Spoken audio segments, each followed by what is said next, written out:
Chapter 1094. Duque pondered for a moment before replying. I have no intention of disbanding the entire noble class. To be honest, a ruler is a necessary existence. Without a ruler, the people will be in chaos. But what I, and even the entire world, need is a group of rulers who are united and actively preparing for war, to face the Burning Legion and other dark forces. Not maggots who dare to attack the soldiers on the front line for their own interests. My lord, what else did you see in the River of Time? Windsor asked. War. Not only against the Burning Legion and the Scourge Legion, but also against the ancient elemental lords and the most evil ancient gods. Every 2 to 3 years, there will be a great battle similar to the Third Dark Portal. Duke tricked his subordinates like a charlatan. If Duque had said this 20 years ago, he would have been treated as an idiot. But humans were a race with amazing adaptability. In these 20 years, everyone had gotten used to it. No one did not believe him. Although they believed it, the expressions of the 4 people in the carriage turned serious. Understood. Let us do what we can for our Lord. Let us pave a bright path for this world full of calamities. With Windsor in the lead, the 4 of them bowed to Duque. On the other side, the Storm nobles began to contact each other as soon as the meeting ended. However, they sadly found that they could not find anyone on their side, or even a team that could contend against Duke Marcus' tyranny. At this time, they were pleasantly surprised to find that someone had committed a crime. Countess Katrana and Risto had suddenly announced that there would be a masquerade party tonight. Yes, the kind that wore a mask and did not even need to show their faces. The Countess was so considerate that she specifically instructed the person who delivered the invitation to verbally convey that they did not even recognize the family emblem on the carriage. They only recognized the invitation and not the person. From the most powerful dukes to the insignificant barons, at least 200 to 300 nobles directly agreed to attend the banquet. Bolvar was silent for a long time when he received the news. In the shadows in front of him stood a shadowy man. He was short and capable with deep brown eyes. Your Excellency, what should we do? In the end, Bolvar waved his hand. I have already reached an agreement with Regent Marcus. I will not interfere in this matter. Moreover, doing so would obviously help the Stormwind Kingdom become a more powerful nation. You just need to focus on the Ghost Wolf mission. Understood. The man silently retreated. Looking at the empty room, Bolvar sighed. Duque, don't disappoint me. That night, the atmosphere was strange. As the sky gradually darkened, almost all the noble houses opened their doors, and many carriages streamed out. Some of these carriages had family emblems, while others were unemblemished carriages used by servants to purchase goods. More than 4 figures of carriages poured onto the streets at once. Even when Stormwind City was being rebuilt, Duque had designed all the main roads in the city plan to allow 6 carriages to travel side by side. The main road that ran through the entire city was even more exaggerated, with 12 lanes. However, when thousands of carriages came out at the same time in a premeditated manner, the traffic inevitably fell into chaos. If MI7 attempted to follow some of the major nobles, they were bound to go crazy, because they simply did not have enough manpower to follow every carriage and figure out who was sitting inside. However, the nobles quickly fell into doubt. Logically speaking, they would at least attract a large number of stalkers by openly confusing the line of sight. For example, there were only a few dozen elite thieves in MI7, and the rest were ordinary peripheral members. There were only about 500 of them. Moreover, with less than 1,000 thieves scattered throughout Stormwind's vast territory, apart from the Marcus family's territory, which might have fewer people, there should be at least 30 to 40 people in each district. Right? The number of thieves that could really be mobilized in Stormwind City would not exceed 200. But there was not a single stalker. The nobles who wanted to participate in the masquerade party arrived without a hitch. They were not worried about being questioned by the 2 regents. The powerful guys had either prepared a substitute, or a few of them claimed to be playing cards together, with a group of loyal servants helping them to falsely testify. Entering Countess and Risto's magnificent manor in the east of Stormwind City, that was comparable to a duke's mansion. The nobles could hear the cheerful music coming from the huge and glorious villa from afar. A band composed entirely of high elves played the most popular music from the time of Salis. Sometimes cheerful, sometimes passionate, and sometimes decadent, it constantly tugged at the heartstrings of the nobles. If it wasn't for the fact that what happened today was too big, perhaps at this moment, many young noble men and women would have run to the bushes around the villa to roll around. Although it was called a masquerade party, in fact, it could only deceive outsiders. Nobles who were familiar with each other would always recognize the decorative secret codes that the other party deliberately left on their bodies. Seeing the familiar big shots arriving one by one, the young nobles were ecstatic. In their eyes, this was already enough to overthrow the whole kingdom, and even that damn Grand Duke Marcus was exiled. Unfortunately, after the banquet began, the atmosphere was very strange.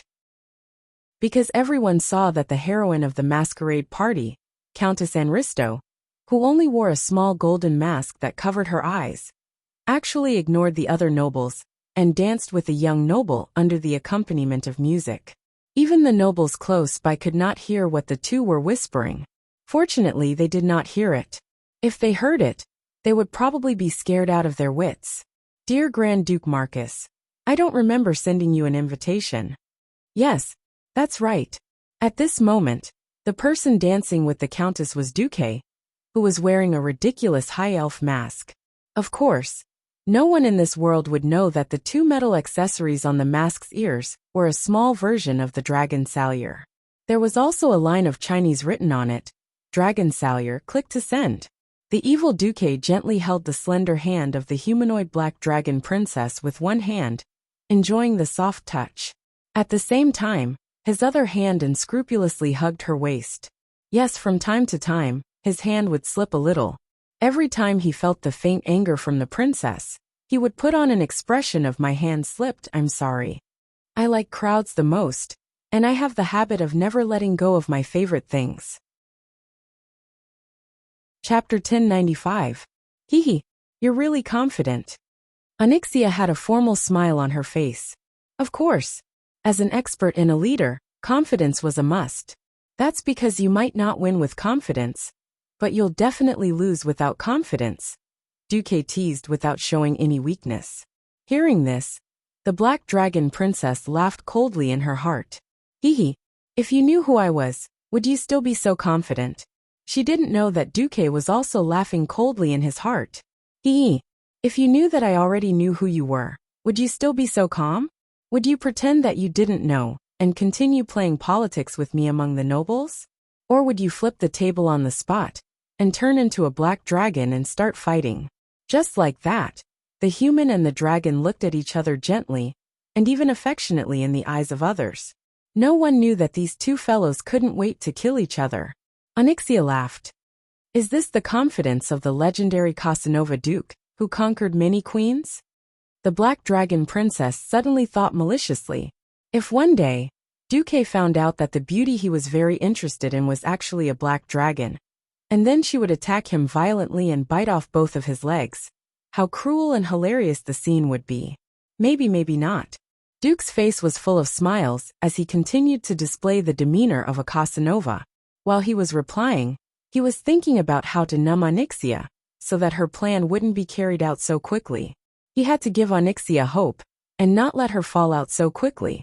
Otherwise, William would be in danger, or it might directly lead to the failure of the training, and he wouldn't be able to form the legendary Iron Triangle with Valilla and Eyebrawl.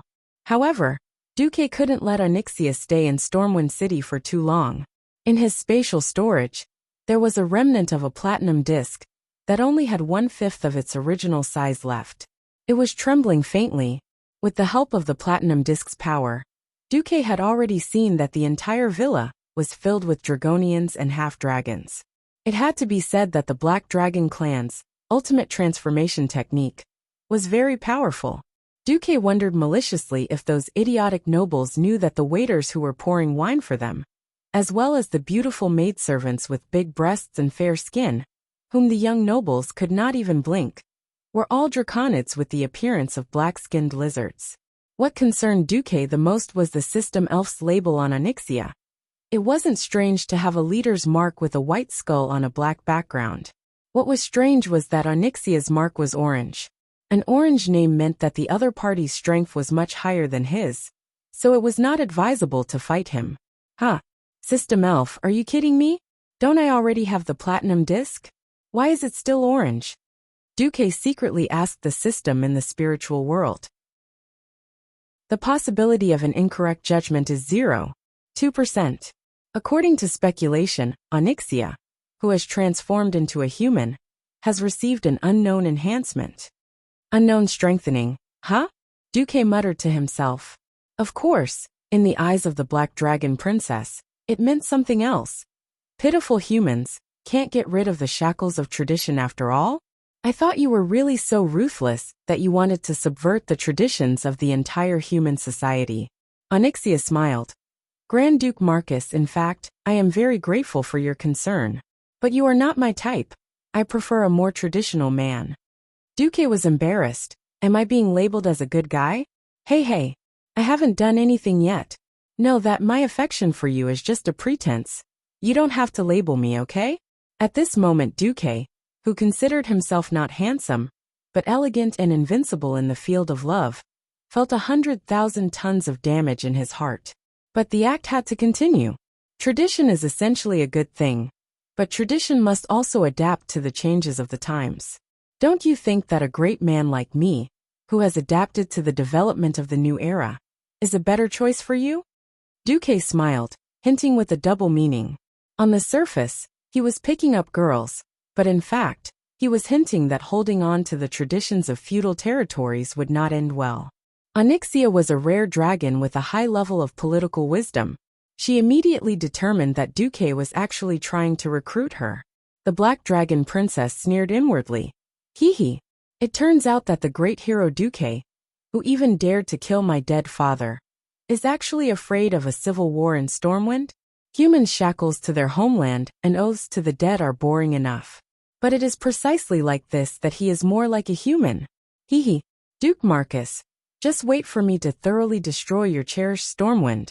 Onyxia was not feigning civility, but a decisive refusal. Her voice suddenly became slightly louder, loud enough for a few nobles nearby to hear.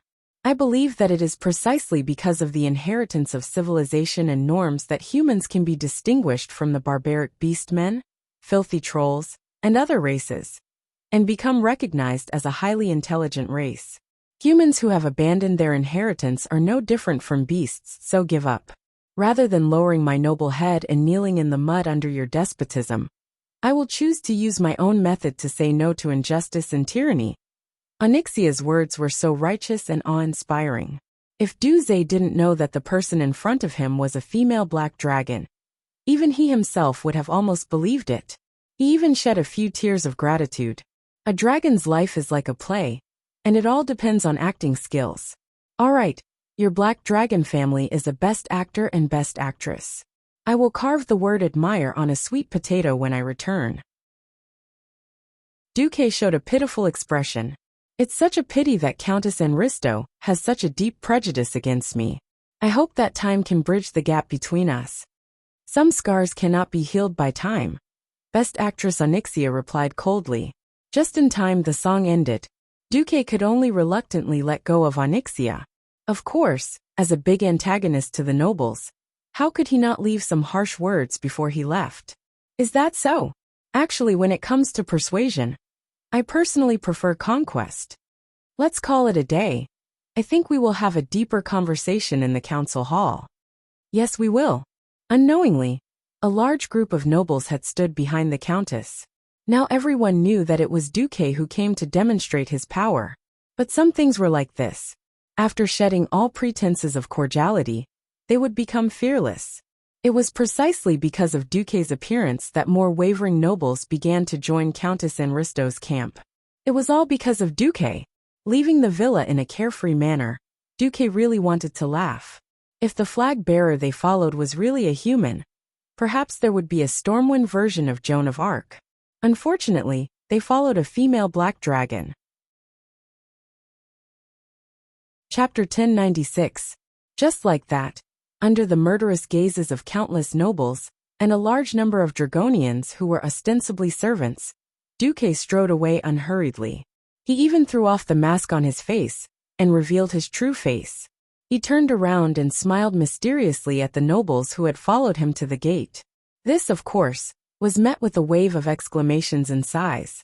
Even if this was a declaration of war, even if Duque had completely stood on the opposite side of the traditional nobles, the boldness of going deep into the enemy's territory alone still made the nobles gasp in admiration.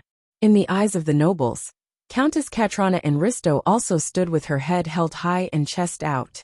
She stood at the gate and raised her slender and beautiful hand, and the last piece of golden mask that covered her face suddenly flew into the sky. Two pairs of black eyes that were as deep and mysterious as the universe shot out divine lights and collided passionately in the air. Although Dupont wanted to describe it as a kitchen knife cutting through a wire, but in the eyes of the nobles, this was a spectacular scene of tigers and wolves staring at each other. They were excited. The traditional nobles finally had a standard bearer at this moment. A standard bearer who was not afraid of the evil Duke Marcus's monstrous power and strength. Beautiful Lady Katrana, you are not fighting alone. You are not alone.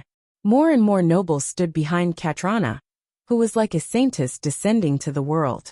Some nobles even pinned their family insignia. Even though they had not taken off their masks, they were standing on the side. The ridiculous herd mentality was fully displayed at this moment. Almost every noble was thinking, that's right. I am a great noble conferred by the late king. As long as I do not commit treason, no one can confiscate my territory. I am the master of my territory. If you, Duque, forcibly take away our power, then be prepared for a civil war. Looking at the large army of nobles, Duque almost laughed until his stomach cramped. After snorting, Duque turned around and no longer looked in the direction of the villa. At the gate, a gorgeous carriage with a blue and white background, and the Marcus family's tornado family emblem rushed over at high speed. With an almost elegant movement, the carriage stopped in front of Duque. The driver was one of the famous 5 silver sages, Gavinrad Misfortune. This holy knight, who had once been exiled to the outside world, and was now a grand marshal of both Stormwind and the Alliance, had just been confirmed to be alive. He, Daneth Trollbane, and Kale, that's had successfully built a bridgehead fortress not far from the Hellfire Peninsula, where the Dark Portal was located, Fort Glory. However, the space near the Door of Darkness was too unstable. It was only with Kale, that's full strength, that he managed to return a week ago. As soon as he returned, he used this method to express his support for Duque. It's really unfair for a marshal like you to be my driver.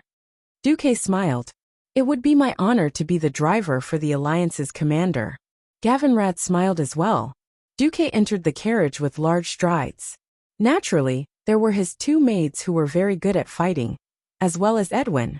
Defan, who was supposed to be the leader of the Defias Brotherhood, could not help but ask, is it really good to leave them alone? No problem, let the bullets fly for a while. What Duque said was a famous saying from that world. In the ears of the other 3, there was naturally an unusual taste. Dwarves were good with guns, so they naturally had bullets. In the eyes of mortals, as long as the gun was fine, and the target was aimed, it would hit. In the eyes of experts, even the fastest bullet was nothing more than a flying tool. Shields deflecting bullets, godly evasion, muscles clamping bullets, these were really nothing. This was the difference between realms. A difference that was enough to make others feel deep respect. Unknowingly, Solarian had been Duque's maid for 5 years. Even though Duque was thrown into the War of the Ancients most of the time, and kept busy, this did not stop Solarian from finding opportunities to understand her master. Solarian had originally thought that since Duque had chosen to save Kale, that's the prince she had followed before, she had to fulfill her promise. Everything was out of a promise and obligation. As she learned more about Duque's past, she began to understand why so many people around Duque followed Duque without any complaints or regrets. Even though Duque was not around, they still firmly carried out the policies that Duque had left behind. They firmly believed and looked forward to Duque's return. Perhaps, Only such a man can truly save this world that is plagued with disasters. Solarian muttered silently in her heart. Duque did not care about Solarian's sensitive thoughts. In his opinion, a human maid who had regained the appearance of an 18-year-old, and a beautiful elven, made with a shelf life of tens of thousands of years was enough as eye candy. Duque had deliberately allowed the incident to ferment, and he had this excuse. This was because on January 2nd, year 21 of the Dark Portal, which was the day after New Year's Day, the Alliance would hold a meeting. This meeting was of great significance. It was not only the 20th anniversary of the Alliance, but also to welcome the Night Elves to join the Alliance. And according to the agreement made by the various countries at the end of the Third War of the Dark Portal 5 years ago, the Alliance would no longer have a leader. Instead, a standing leader would be elected every 5 years, and a new Alliance commander and deputy commander would be elected. Last time, because of urgent matters, after Duque returned from the void where Karazhan was, he took the position of Alliance commander for a time. Later, because of the Archimon curse, he resigned. Now that Duque had returned and announced that he was fine, everyone knew that this was just a formality. The position of Alliance commander would definitely belong to Duque. This was just like when the leaders of the Celestial Empire went on a visit before Duque, and then conveniently signed a number of trade contracts. In fact, they had already been signed and negotiated, and only announced at once. Since the birth of the Alliance, there had been a total of 3.5 commanders. The first was Anduin Lothar. He was the least controversial. If it were not for Duque's dazzling achievements, he would probably have been given the title of God of War. The second was Alexandros Mograine. Although he was rigorous in his use of troops, it had been proven many times that his ability was limited to one army. With 200,000 troops, he could give you the effect of 400,000 troops. Give him 400,000 troops, and it was still 400,000. The third was Duque. His dazzling achievements were enough for him to be recognized as the God of War. The only thing that restricted him previously was that he could not get the support of the Rotterdam Kingdom. The remaining half was William, who could be considered an apprentice under Lothar. All the kings knew who the best candidate was. What was more rare was that Duque had started his career early, had the best achievements, and had the best achievements. All the kings respected him. If there were no accidents, Duque could be the commander for at least another 30 years. As long as Duque did not announce that the Alliance would become an empire, everyone would respect him. Under such an atmosphere, the leaders of the various countries who arrived at Rotterdam on the 1st of January seemed extremely harmonious.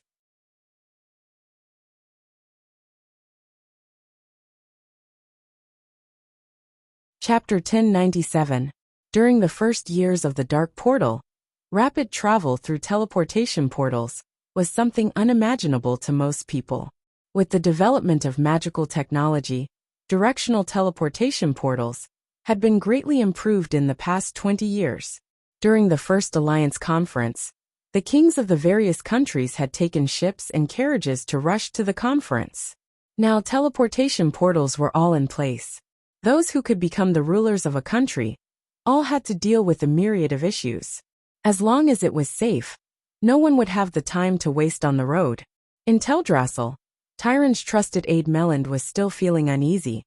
I wonder if the kings of the various countries will give us the cold shoulder now that we've joined the Alliance?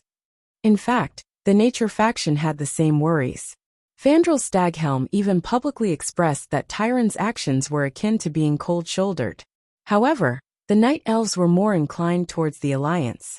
After all, on one side was a pleasant-looking fellow, while on the other side was either Bonehead or the green-skinned Beastman, who had killed their demigod Cenarius. However, no matter how they thought about it, it was better to actually pay them a visit. I won't. Tyron smiled gently. Yes, Your Excellency High Priest, has anything happened recently? I feel like you're in a good mood, and you're glowing. Is that so? You must be imagining things. Tyron turned her head away, blushing. Time's up. Stepping through the teleportation portal that was opened by the Dalaran wizard, who was sent ahead of time, the Night Elves only felt a sense of dizziness. They had not experienced the feeling of space deviation, ever since they exiled their compatriots, the Blood Elves who now called themselves Sindorii. It was a very short feeling, lasting only a few seconds. By the time they came back to their senses, they were already in a wide passageway that wasn't too long. The portal was less than 10 meters away. Sentinels, puff out your chests. Melon's idea was to display the might of the Night Elves. Unexpectedly, as soon as they stepped out, a female figure in a blue and white wizard robe quickly walked up to them. Sister Tyrant, we meet again. Her tone was calm, but her actions were passionate. Under the gaze of Melon and the Sentinels, the crowned Queen Jaina rushed up and hugged Tyrant. Her actions were extremely intimate, as if they were sisters who had been separated for many years. You're the queen. Pay attention to your image. Although she said it was a reminder, Tyrant's tone was as if she was doting on her own sister. Melon was shocked. She hadn't seen the two of them being so intimate the last time they worked together to kill Archaron on Mount Hyjal. What the hell happened? Sister, sit in my carriage. Jaina pointed at her royal carriage. Then I'll have to trouble you, sister. Tyrant smiled gently and waved at Melanie, motioning for them to follow her. She then boarded the carriage without hesitation. After all, the mana consumption of the teleportation portal depended on the size and weight of the object being transported. Tyrant did not bring her famous white tiger with her, so she could only rely on the Alliance to provide transportation. With Kurdalas, the queen of the earliest member of the Alliance, leading the way, it was the best way for the Night Elves to integrate into the Alliance. Along the way, Tyrant and Jaina chatted happily in the carriage. Melon and the other Sentinels were filled with curiosity. As soon as they arrived at the newly built Lordaeron Palace, they bumped into the Queen of Sindorii, Sylvanas, and the Queen of Alterac, Elysia. Without any formal greetings, Elysia came up and gave Tyrant a warm hug. Sister, welcome to the Lordaeron continent. After the meeting, you can come to my South Sea city if you have time. Sylvanas came up and gave her a hug as well. Sister, we meet again. Sylvanas' tone was slightly calmer, but everyone could see that she was friendly towards Tyrant. Elves of two different skin colors, two leaders hugging each other. To the Night Elves who had been isolated for thousands of years, this was a historic moment. Some of the older Night Elf sentries felt their noses tingle. The two elves were ultimately of the same origin. It was purely a difference in ideology that caused them to split. Who would have thought that after the ancient war 10,000 years ago, the Night Elves and Blood Elves would fight side by side again? Compared to Jaina and Alicia's enthusiasm, Sylvanas was more reserved. She and Tyrant had another topic in common: shooting. Tyrant was a priestess and archer. She was also very skilled in archery. The two strongest archers of this era chatted as they walked side by side. The two queens in front were even more affectionate. Elysia and Jaina were holding hands as they walked as if they were shopping. Behind them, Melanie and the sentries were dumbfounded. As if they had arranged to meet, Duque had arrived with the Windrunner sisters. Duque gestured elegantly. Tyrant, welcome to Lordaeron. Actually, you've already met the three Windrunner sisters. But please allow me to formally introduce you. Aurelia and Sasha are the leaders of the newly formed organization, Silver Dawn. Doesn't it sound fake? There's no other way. This is an official meeting. Even though they've already met each other sincerely and reached a consensus, they had no choice but to introduce each other in public. Aurelia held Tyrant's hands and said elegantly, "Welcome, Sister Tyrant. Silver Dawn is a civil organization with the High Elves as its core. Its goal is to fight against the Scourge. However, we are directly under the command of the Alliance. If you have any missions against the Scourge, please call us sisters. We'll definitely have many opportunities to interact." Tyrant looked at Duque. Just as she was about to say something, a rough and strong voice suddenly sounded. "Duque, don't mix with the women. Come and drink with me. This time, we'll drink you until you're unconscious and get the good stuff out of your stomach." The two short winter melons seemed to have rolled over, directly carrying the dumbfounded Duke up and ran. Tyrant gaped. "That's the Dwarven King of Ironforge, Magni Bronzebeard, and his third brother Bulang," Aurelia replied. "Don't mind those stinky men.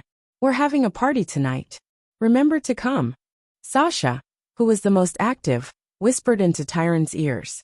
While official negotiations were important when it came to interactions between nations, personal relationships were also important. If one attended the meeting, but did not even have a private conversation, then the visit would undoubtedly be a failure. The first and second day were all given to the kings to chat in private. It was obvious that Tyrant was not excluded from the alliance's circle. Chapter 1098. On the first of the day, Tyrant was busy greeting the leaders of the various countries. Thanks to the battle at Mount Hygel and her relationship with Durin, they were all on good terms. Of course, the final victor would still be the private gathering at night. At 10 at night, Tyrant arrived at the guest house of Sindorii under the protection of sentries. Along the way, not only were there sentries every few steps, but there were also teams of elite guards patrolling the area. There was also a large three-dimensional protective magic formation, set up by the arcanists of Sindorii. The security was so tight that it left one speechless. Looking at the solemn and nervous expressions of the guards, Melon subconsciously thought that they were about to hold an important meeting that concerned the survival of the world. Seeing how relaxed High Priestess Tyrant looked, holding a thin bag in her left hand, and humming a song as she went to the meeting, Melon finally couldn't hold it in anymore. Sister, is it really okay to be so casual? As a member of the Elun Sisterhood, this was how they addressed the older and higher priestesses. Tyrant smiled. Sister, it's fine. I'm really just going to make friends. The tight security is just a trick to fool outsiders. Really? Tyrant's casual tone didn't match the solemn atmosphere at all. Under the guidance of the leader of the Blood Elf Paladins, Liadeline, Tyrant and the others finally arrived at the basement of the guest house. In such a secluded place, could it be a trap? Melon couldn't help but gulp. Just what kind of battle of words was waiting for him in front of him? At the entrance, the stern-faced female guards opened the door. The heavy door creaked open. Suddenly, an unimaginable wave of voices came rushing at them. Catch her. Don't let her get away. The voice giggled. Boo-hoo. You sisters are bullying me. The female voice sounded aggrieved. Jaina, don't use magic. Someone complained. Then Sasha, put away your rubber arrows first. Someone protested. Melon recognized every voice, but Melon didn't dare to confirm it. In the next second, a slender figure in disheveled clothes rushed through the tall, opaque entrance and rushed to the door. Melander's jaw dropped. This was the famous master of Theramore, Queen Jaina Proudmoore of Kultiras. The problem was that Jaina was wearing a silver bra, a translucent light blue nightgown, and a pair of silver briefs. Sister Tyrant, come quickly. The Windrunner sisters were bullying him. Let's do 3 against 3. Jaina grabbed Tyrant's hand anxiously. In the blink of an eye, a white pillow flew across the air and hit Jaina's head. Jaina immediately let out a whimper that sounded like a small animal. Woo! Then the stitches on the pillow seemed to loosen, and the snow-white velvet inside flew out in all directions. Sure, I will join the battle. Tyrant smiled as she took off her clothes, revealing a body that Melanie could not help but think was perfect no matter how many times she looked at it. She then put on a white nightgown.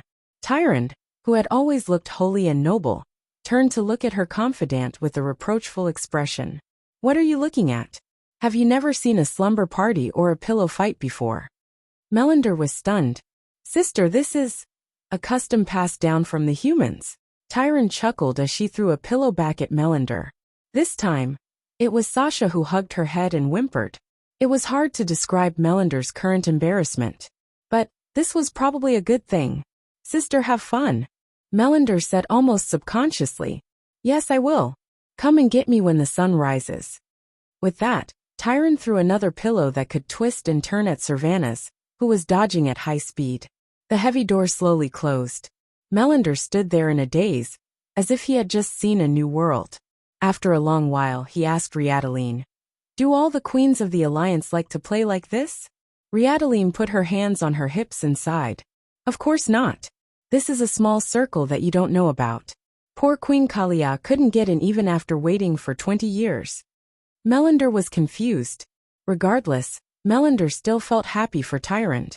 As someone close to her, she knew how Tyrant had lived for the past 10,000 years. Politically, she had to exile her fellow High Elves and face Vandrel's provocations. Privately, she had rejected the Stormrage brothers because of that incident. Although Tyrant's face was always filled with warmth and kindness, she had never been happy on the inside. It had been a long time since she had seen her happy. What happened to Tyrant? Why did she suddenly change after a trip to the gushing spring lake? What she didn't know was that Duque, the key person in this matter, was about to vomit. F***ck. I should never have taught the method of distilling liquor to those damn dwarves. The drunken Duque looked at the corpses of the 4 dwarves in the hall of the Steel Stove Castle State Guesthouse. Magni, Kudrin, Jerben, and Boulang. Duque was furious. His boss was drunk, so someone had to clean up the mess. The guards of the Steel Stove Castle came in and dragged their boss away, as if they were used to it. On Duque's side, a maid came to his rescue. Master, according to you, you're asking for it. Vanessa spat out her poisonous tongue. Ugh, send me back to the Storm State Guesthouse. Aurelia and the others are having a pajama party. Vanessa purposely provoked Duque. Duque imagined it. It was a scene that could reach the level of killing a virgin. But not now. That bastard Magni saw that he couldn't win with just one type of wine, so he mixed it with another. In the end, even if Duque won, it was a Pyrrhic victory. Those vodka-like things had been specially added with some kind of bubble drink. Once he drank it, the smell of alcohol would rush to his head. Even though Duque had used all his magic circuits and had the system elf help his body detoxify, his combat ability was still reduced by more than half. Asking Duque to go there now was like sending himself to his death. Duque shook his head like a rattle drum. Be good and send me back to the guest house. Okay. Vanessa agreed. But in a place where Duque didn't notice, Vanessa smiled as if she had succeeded. Groggy, Duque first went to the toilet to vomit. Then, he let Vanessa help him wipe his body and fell on the bed like a dead dog. System elf, other than those on the safety list, if anyone else comes near, you have to wake me up even if you use electric shock. Understood. Don't worry, host.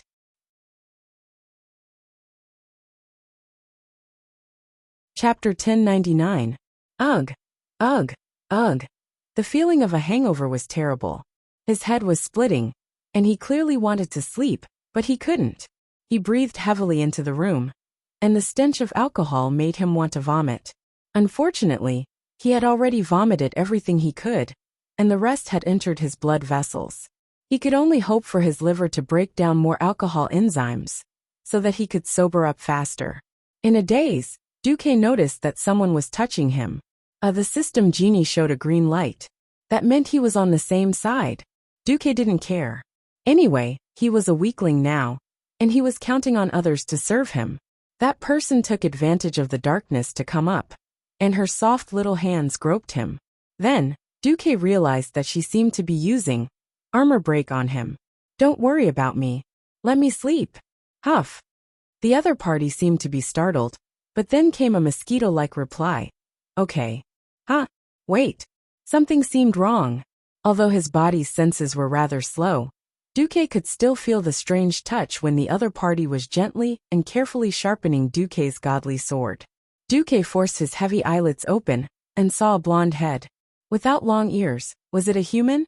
The only blonde human female around him was Jaina, but Jaina definitely didn't have this kind of hair that reached her waist. Duque suddenly woke up. He finally saw who it was and cried out involuntarily. Kalia?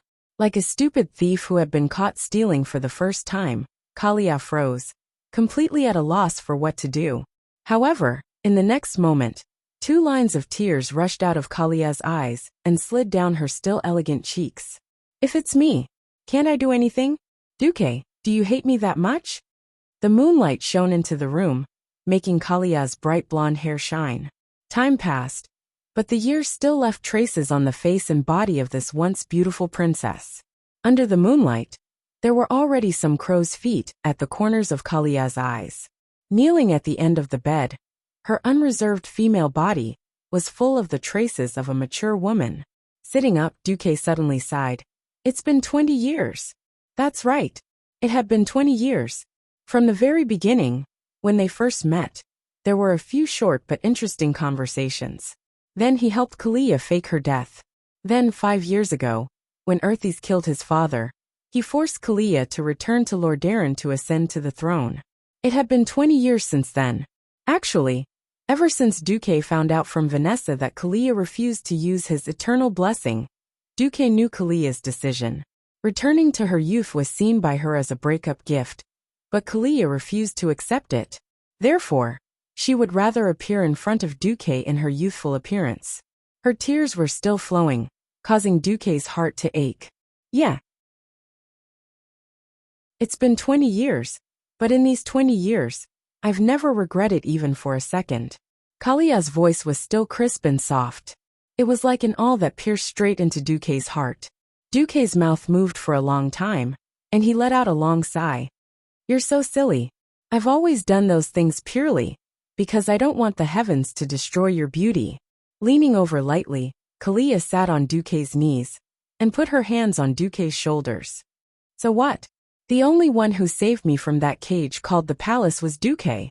The only one who gave me the most regretless youth and let me enjoy 10 years of freedom that I couldn't even dream of was Duque. Maybe in your eyes, I'm just a passerby, but in my eyes, you're all I have. So, even if I don't want to return to Lordaeron, as long as it's your wish, I'll do it. Duque was silent. Kalia's forehead gently touched Duque's forehead, and her tears flowed even more. I'm sorry. I know that you like the Windrunner sisters the most, and I know that you don't like me, but I really like you too much, and I love you too much. In the beginning, I was willing to wait silently, but you accidentally went away for 10 years, and immediately after you came back, there was a fierce battle, and then you disappeared for more than 4 years. What else could Duque say? He was also very helpless. It was always the void, or the river of time. If sorry works, I'm willing to say it 100,000 times, 1,000,000 times. But I really don't want to lie to myself anymore and wait like a fool.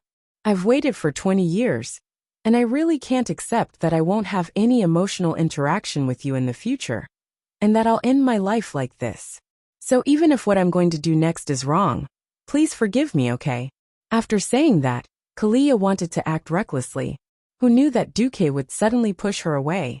Kalia was extremely shocked. Weren't you drugged? Needless to ask, it must be someone close to him who was a spy. He shouldn't have let Vanessa stay by Kalia's side in the first place. Damn it, a good maid has become bad. Duque's face twitched. Damn it, Vanessa, you bastard maid, I'll deal with you later. In the maid's room outside the door, even though the soundproofing was good, Vanessa, who was not asleep, suddenly felt a chill. Turning back, Duque fiercely looked at Kalia.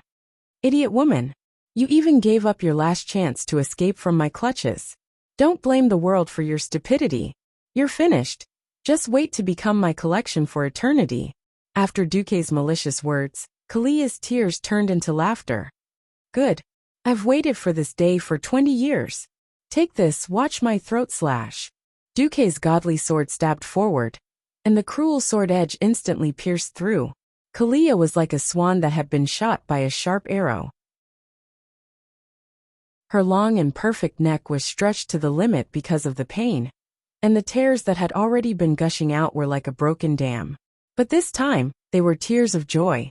At the same time, because of the pain, her throat seemed to be sealed, and she could not say a single word.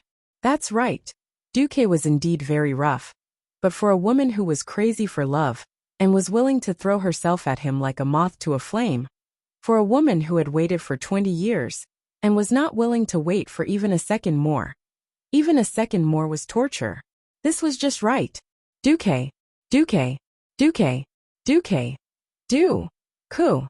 Kalia seemed to want to pour out the feelings that had accumulated in her heart for 20 years. She did not do anything, but cried out Duque's name the whole time. Unknowingly it was dawn. Duque, that eternal blessing. I'd better use it. Otherwise, I won't have confidence in front of those beautiful sisters who won't age. Yes,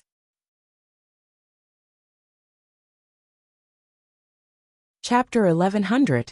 On the 2nd of January, Queen Kalia suddenly summoned the ministers of the Rotterdam kingdom urgently. A large number of nobles looked at the radiant queen on the throne in astonishment, completely speechless. In order to avoid suspicion, Duque asked Kalia to ingest the blessing of eternal life in stages. The changes would not be too obvious in a short period of time. However, just because her appearance did not change did not mean that her spirit did not change. The old ministers, Mograine and Abendis, knew that the queen had not been happy in the past few years. However, they had no choice. Kalia was the only legitimate heir of the royal family.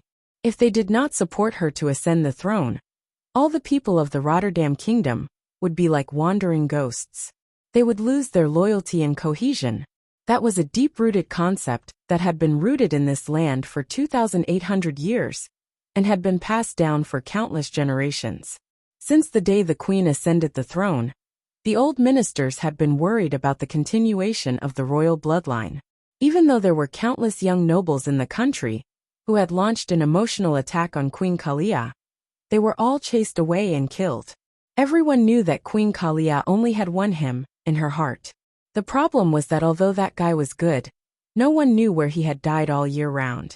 Besides, he had a few queens who had an unclear relationship with him. The people of the Rotterdam kingdom could accept an extremely powerful husband, but they would never accept their queen running off to be a lover. Alright, Queen Kalia, who had been frowning and forcing a smile since Lin Li's disappearance, suddenly changed 180 degrees today.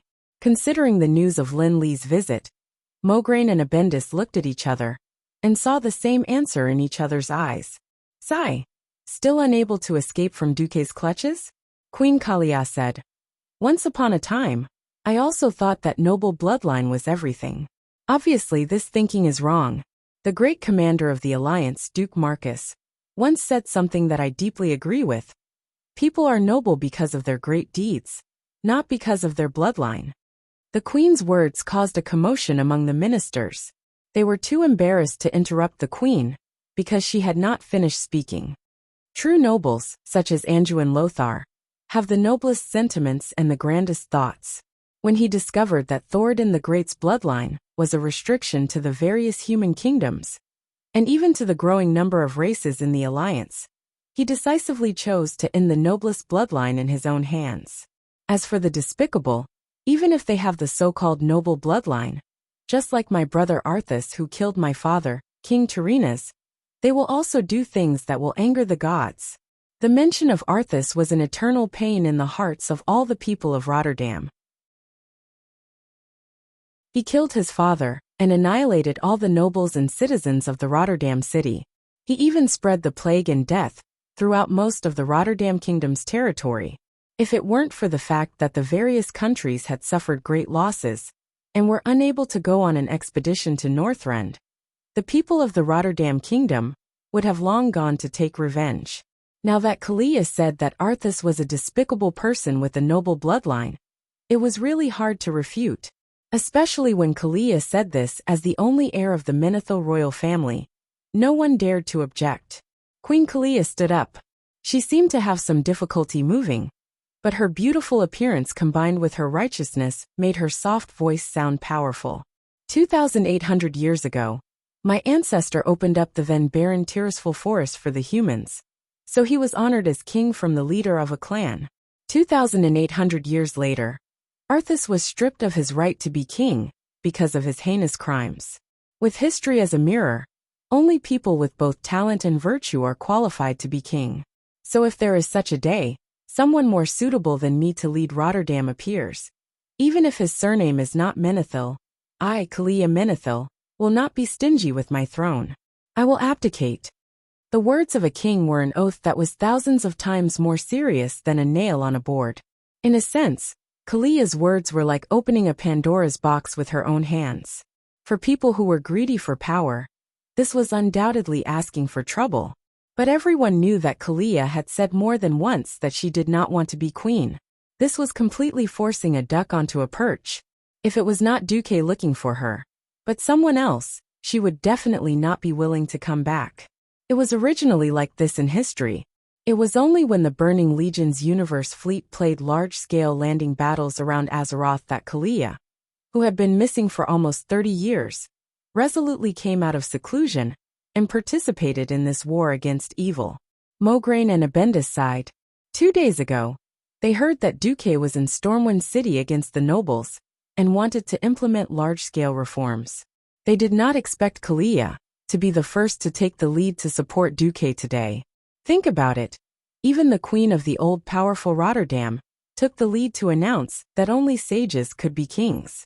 What right did the small nobles in the south have to cling to the so-called aristocratic regulations from 2,800 years ago?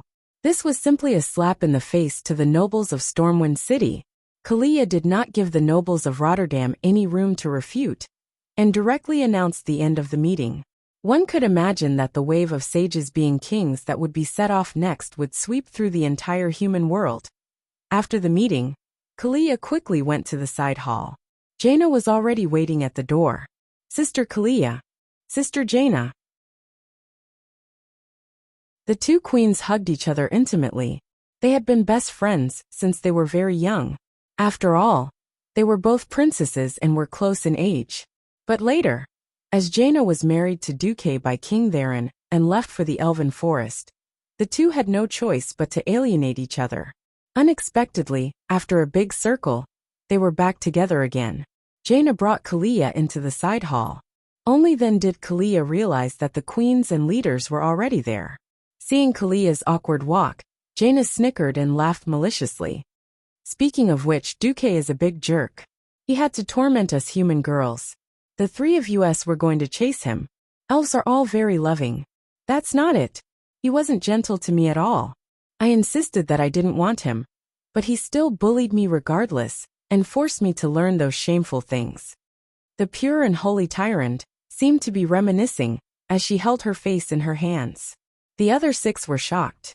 As the high priestess of the moon goddess, Tyrant had turned into a female chauffeur. When she suddenly started racing, a pure girl like Kalia could not afford to be hurt. Alusia could only change the topic in embarrassment. But is it really okay for you to do this? I'm a mortal. I'm not a talented person. If I take the throne, there might be all sorts of bad things that will happen. Why don't you take advantage of the fact that Mograine and the other old ministers are still here to arrange things and find a chance to retire?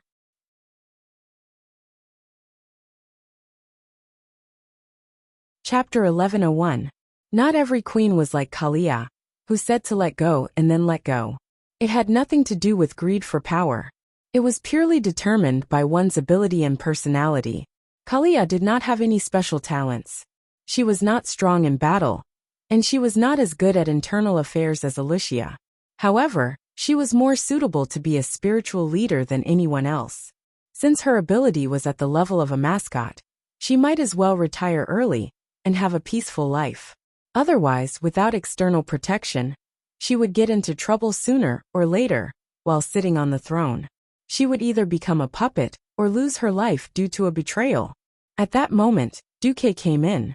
Seeing the harmonious atmosphere, he rubbed his nose in embarrassment. The throne meeting is about to begin.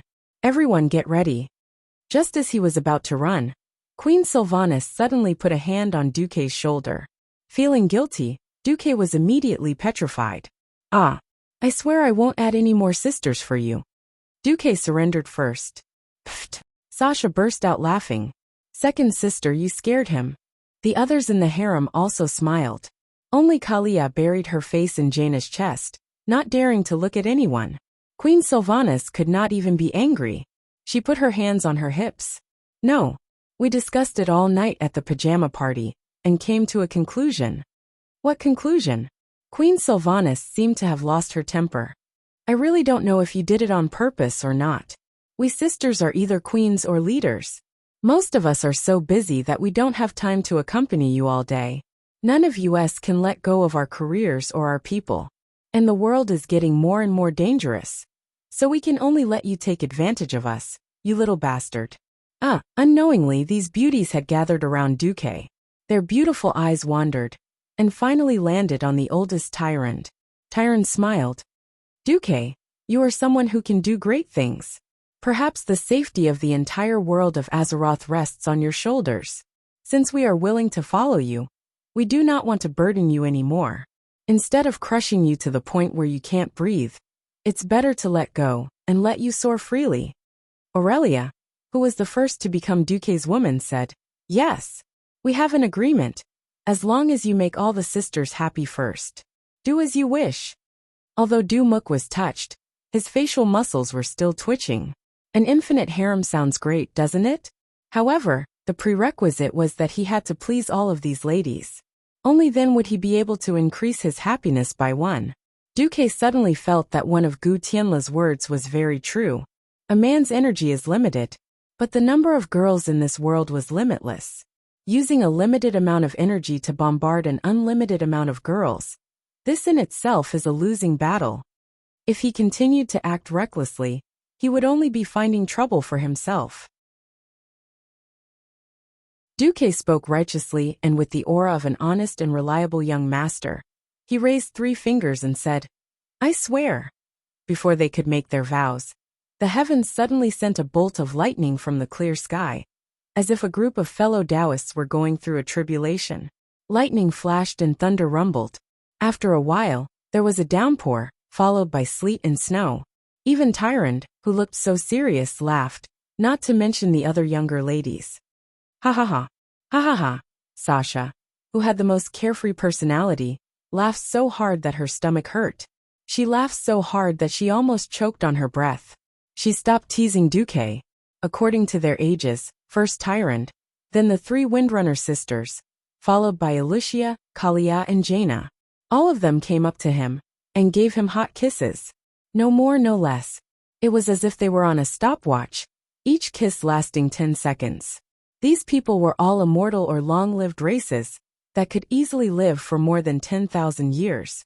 For example, Tyrant received Teldrassil's blessing when she was 3,000 years old, and her age was frozen until recently. The first 100 years of an elf's life were considered their childhood, and the last 100 years were considered their old age. The rest of the time in between was considered their youth. Therefore, even the oldest Tyrant and Aurelia were only about 25 years old by human standards.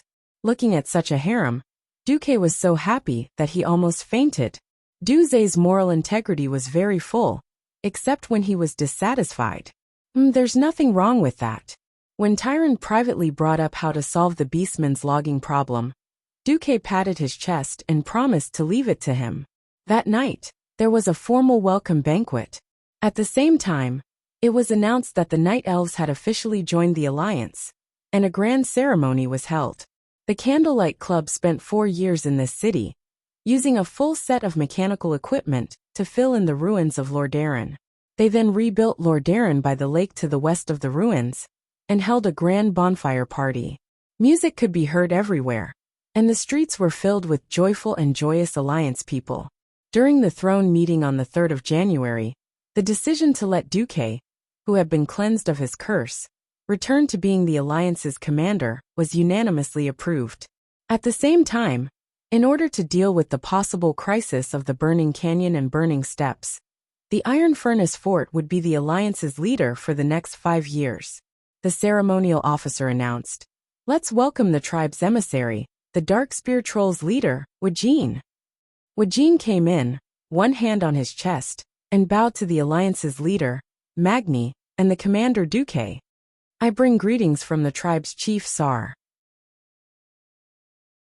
At the same time, as comrades who once fought side by side against the evil Burning Legion, the chief hopes that we can solve the dispute over the wood in a peaceful way now that the Night Elves have announced their participation in the Alliance. Sar had sent the wisest Wajin, and not some beastman who only had muscles left in his brain. He had good intentions in the first place. Of course, only Dooku and the other leaders who were wise enough to understand the tribe could see this. If we can get along, we are brothers. If we can't, we are strangers. The dwarves have never been afraid of anyone who dares to use force, Magni said with a heroic look. If anyone thought that the Dwarf King was a fool, they would definitely be tricked to death. Because his next words were, "Duque, I don't know the situation there, so I'll leave it to you." Tyrant also spoke at the right time. Since the Night Elves have officially joined the Alliance, I believe the Alliance will give us a solution that will satisfy both sides. Duque raised his eyebrows. All right, first of all, does the Night Elves agree to let the tribe enter Grey Valley to cut wood? Tyron shook her head. Apologies, trees are not just a simple resource for the Night Elves. Most of the trees in Grey Valley are old. When the oak trees and other ancient trees are old enough, they can develop intelligence and evolve into ancient trees of life, ancient trees of wisdom, or ancient trees of war. They are the symbiotic partners of our people and also our weapons. We cannot allow the tribe to enter our territory and cut wood. Wajin suddenly felt bitter in his mouth.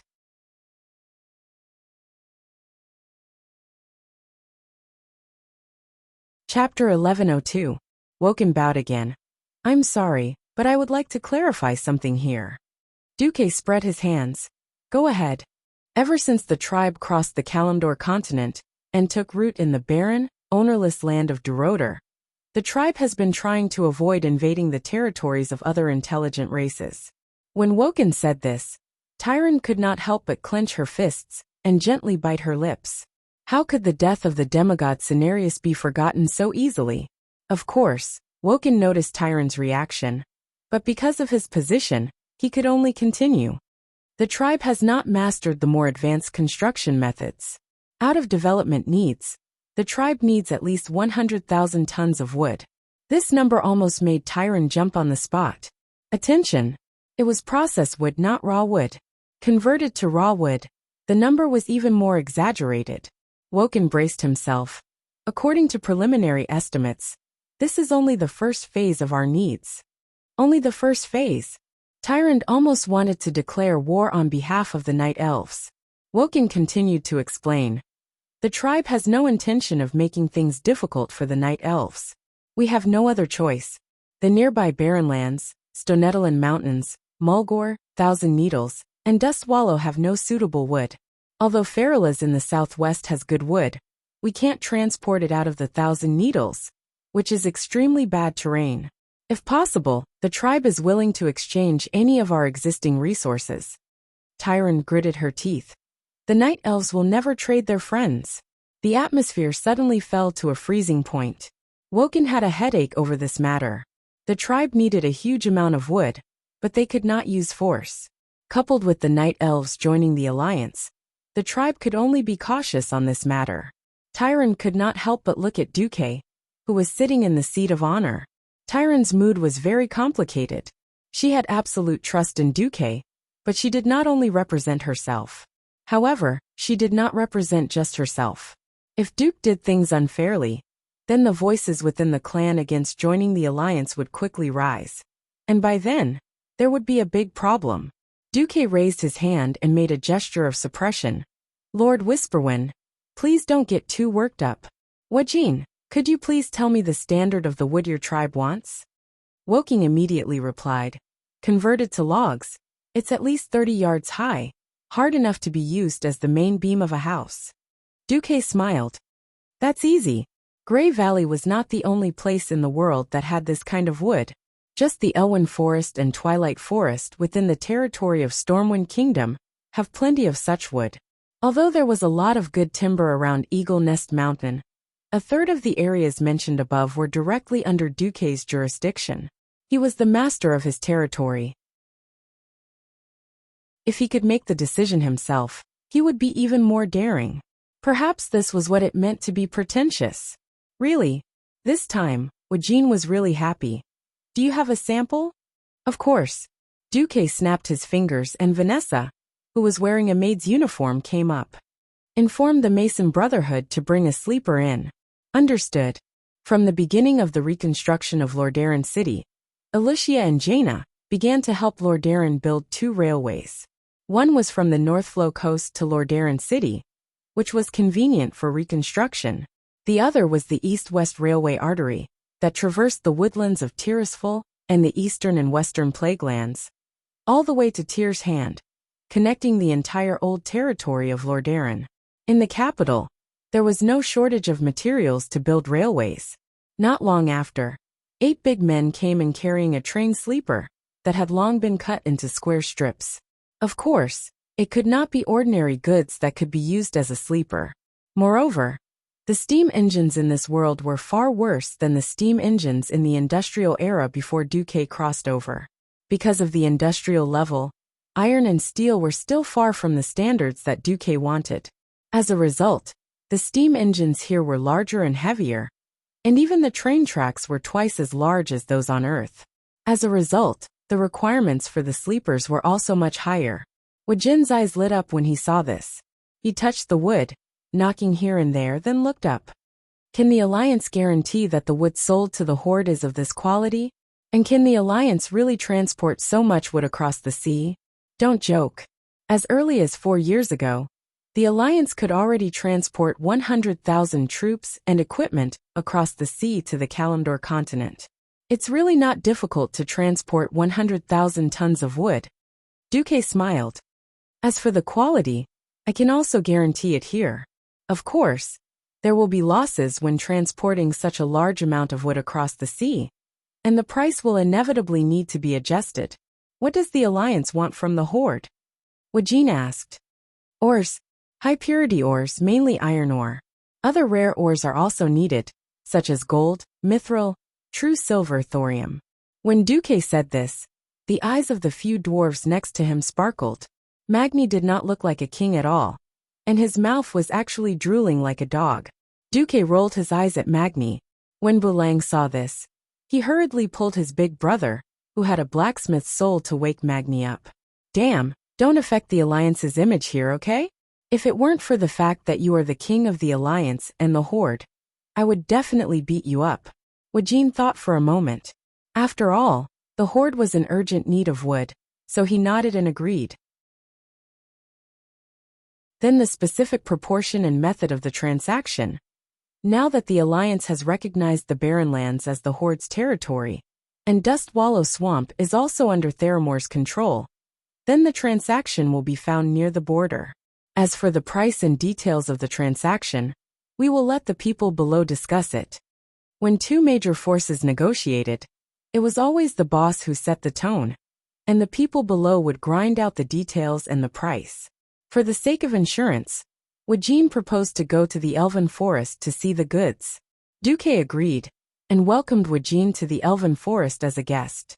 After sending Wajin away, Duque said, Your Majesty Proudmoore, the transaction with the Horde will be handed over to you. Jaina nodded. Is there anything I need to pay attention to? First of all, we must be fair, whether it is price, quantity, or quality.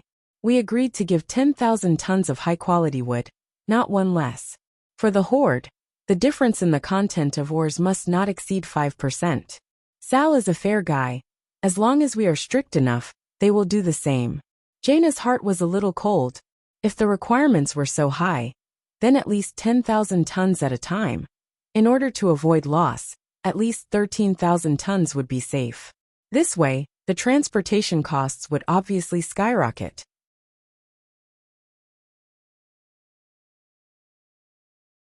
Chapter 1103. Then, those who are interested in the ores can pay Kultiras to build an ironworks in Theramore. The ores can be melted into metal ingots and shipped back. When Duque said this, Magni's eyes lit up. First of all, this would greatly reduce the pressure on transportation. At the same time, it would open the door for the Steel Stove Fort to join in. Secondly, developing mining in Theramore would give Theramore an industrial base. This made Theramore's position even more prominent. Jaina was very happy about this. After all, no matter how Kultiras rebuilt his land, he could only rely on shipping due to his geographical location. But Theramore was different. Duque's next words made the Alliance powerhouses understand what it meant to reveal the dagger. The broken roads in Dust Wallow Swamp are not suitable for transportation. When the time comes, Proudmoore can bring one of the chiefs there and announce that a railway will be built from Theramore all the way to the border of the Barren Lands. Of course, if the Horde feels that it is too troublesome to rely on human and animal power in the future, the Alliance can also help the Horde build a railway through the entire Barren Lands for free. Those who had not experienced the era of railway transportation would never understand how prosperous the transportation of goods, people, and culture would be after the railway was built. Although the teleportation portal could be reached in an instant, compared to the high mana consumption, only the railway was truly cheap and efficient. Ever since Duque started to promote the railway in the Alliance had completely changed in the past 20 years. This was especially so for Lordaeron. After Queen Kalia came to power, she forcefully pushed for the development of the railway. That was why Lordaeron was able to recover its vitality in just 4 years. If the Horde dared to bring the railway into the Barrenlands, it would be like putting the sword of Damocles on their necks. It would be fine if the Alliance and the Horde did not start a war. Once a war broke out, the core areas of the Horde would be destroyed. Even if peace was maintained, a railway to the border of the Barrenlands was a hidden and fatal noose that could be tightened at any time.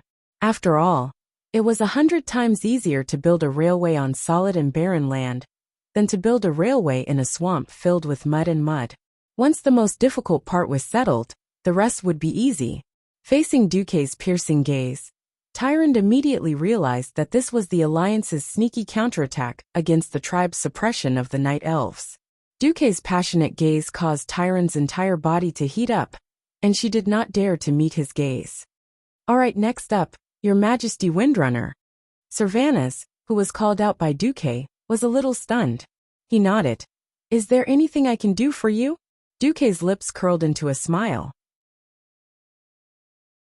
"There's news that Anastrian, the traitor who shamelessly betrayed Quell Dorii and caused the old Silvermoon City and the Well of the Sun to suffer a catastrophe, is currently leading the remnants of his undead army to Winterspring.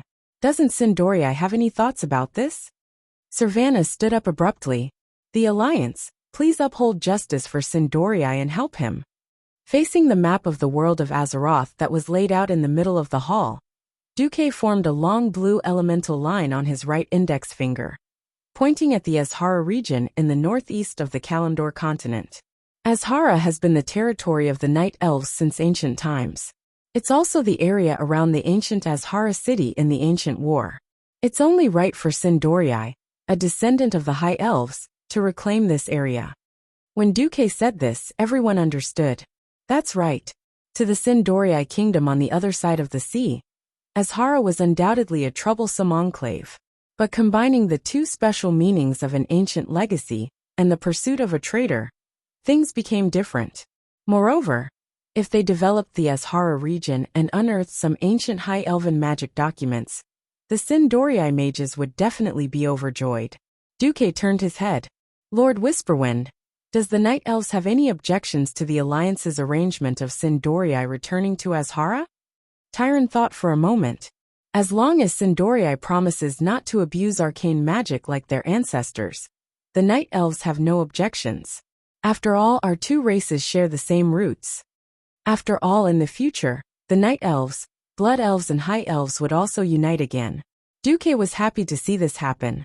Servanas raised his right hand. "I swear in the name of the Queen of Sindorii that all magic experiments of Radiant Moon rank and above will be strictly supervised." "Then the Night Elves have no problems." Duque continued. "All right.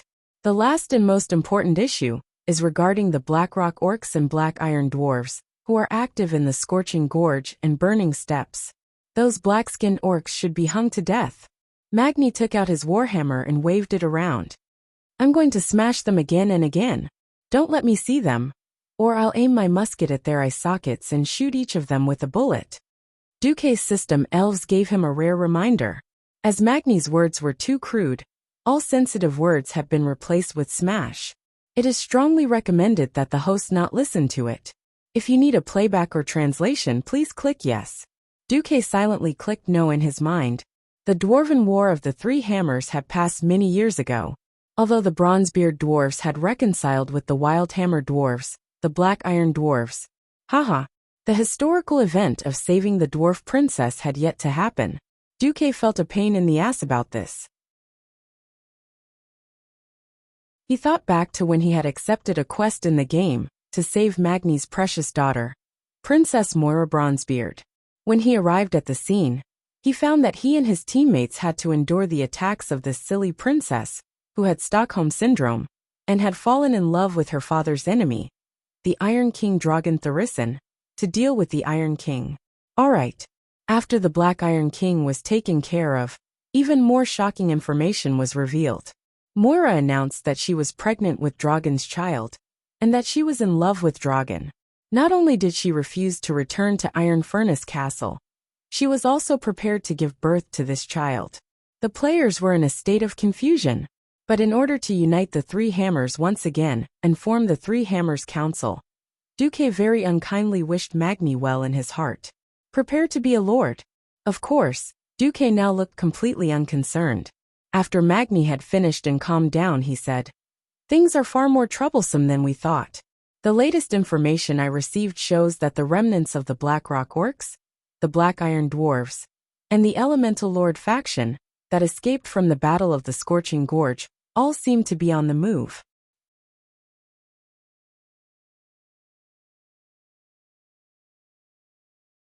Chapter 1104. As usual, Duque was prepared to present the intelligence and convince the kings with evidence. However, this time, Duque was dumbfounded. Magni waved his short and muscular hand.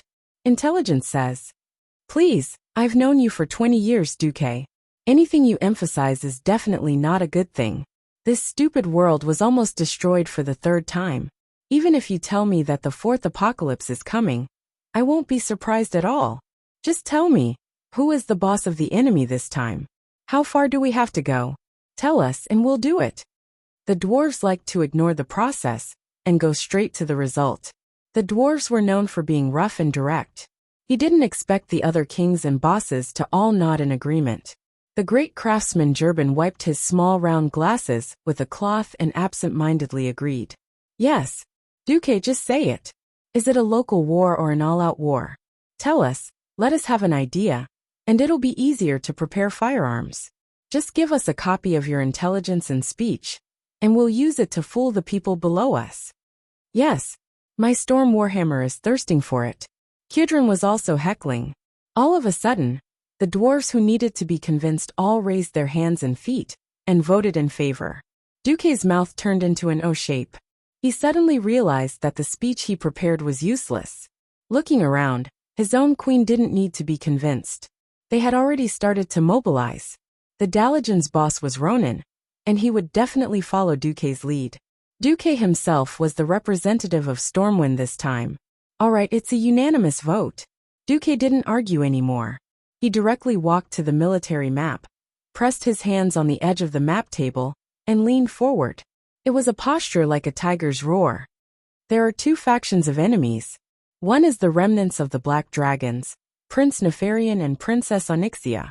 Right now, Nefarian is controlling the Blackrock Orcs, and a large number of Draconians and Draconians occupying the upper and lower levels of the Blackrock Tower.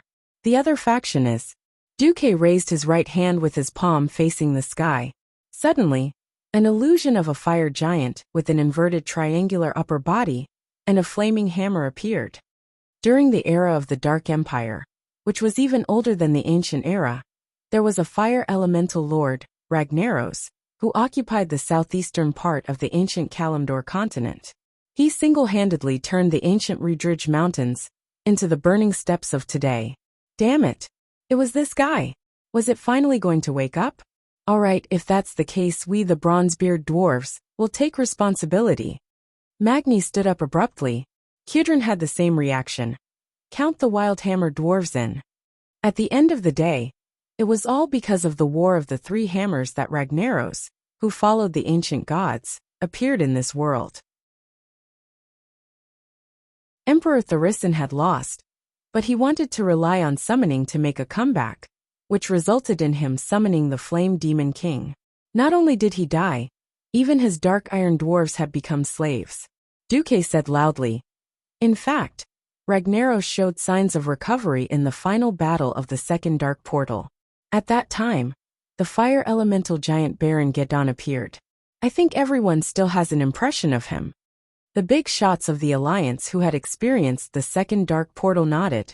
So, our worst-case scenario is that the Black Dragons and the Fire Elementals attack us at the same time. Queen Sylvanas said, Can't we let the Dragon Sleep Temple deal with the Black Dragons? It would have been better if Queen Sylvanas hadn't mentioned it, But after she did, Duque was also angry. As one of the witnesses of history, he finally knew why the black dragons were so arrogant that no dragon came to deal with them. In fact, after I returned from the River of Time, I went to find Nozdormu, and also to the Dragon Sleep Temple. Everyone, do you know why there was no news of the Burning Legion on planet Azeroth after the death of Archimonde, one of their two commanders? It can't be that they were afraid, right? Kalia said. Duque sighed. Of course not. The Burning Legion relied on the fact that as long as the demons didn't die in the twisting nether, they could resurrect indefinitely. Now there are over 10,000 demons coming to the atmosphere of planet Azeroth every day to cause trouble. Anyway, the 4 major dragon races are very busy now. Atmosphere? Are you referring to above the clouds? Kudrin asked. You can say that. The atmosphere also includes low-level clouds, but the place where the dragons and demons fight is higher, where there is no air. Can we only rely on the power of us mortals? Ronan touched his beard. Duque corrected. If it was the Blackrock orcs and the Iron Dwarves, then the mortal army can still deal with them. But the most important thing now is to organize an elite team of extraordinaires to go deep into the Blackrock Mountain, called the Molten Core, and deal with the Fire Elemental King inside. If possible, we can deal with Nefarian at the top of the Blackrock Tower. You seem to have missed a target. Jaina frowned. Duque smiled. No, I didn't miss it. The next plan is the key. At the beginning of January, the Alliance Conference came up with a series of new policies. It involved various aspects. Diplomatically, the Night Elves joined the Alliance and reached an agreement with the Horde. Militarily, the Alliance announced that in May and October, to commemorate the 20th anniversary of the Alliance, there would be a military parade in Stormwind City, which was the center of the first war against the Dark Portal and Lordaeron, which established the Alliance. In terms of internal affairs, apart from a package of policies aimed at strengthening trade and cultural exchanges within the Alliance, the most attractive thing was that from February onwards, a grand festival would be held almost every other month to celebrate the 20th anniversary. February 14th, Valentine's Day. May 7th, Children's Week. June 21st, Midsummer Day. September 20th, Brewfest. When the news spread, the entire Eastern Kingdom was in an uproar as the people spread the news. It was no wonder that the people reacted so enthusiastically. After all, the Eastern Kingdom had been in turmoil for the past 20 years.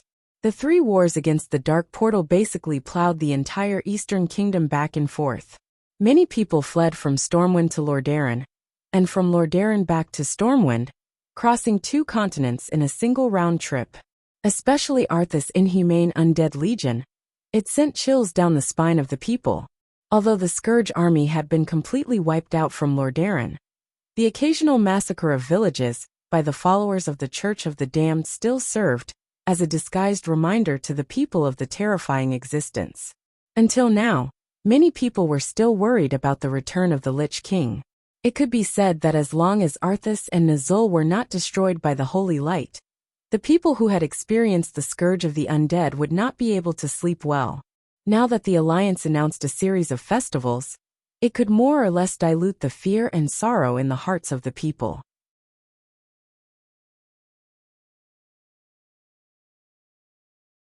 Chapter 1105. On the 5th of January, in Stormwind City, Countess Enristo's mansion, Princess Onyxia threw the thick stack of intelligence reports onto the ground. Haha, it seems like we've been underestimated. I was expecting something from this Duke Marcus who murdered our father. Unfortunately, pretending to have a military parade, and then besieging the Blackrock Tower? What a boring move. The one who spoke was a black-haired human man with a flaming crown on his head leaning against the wall.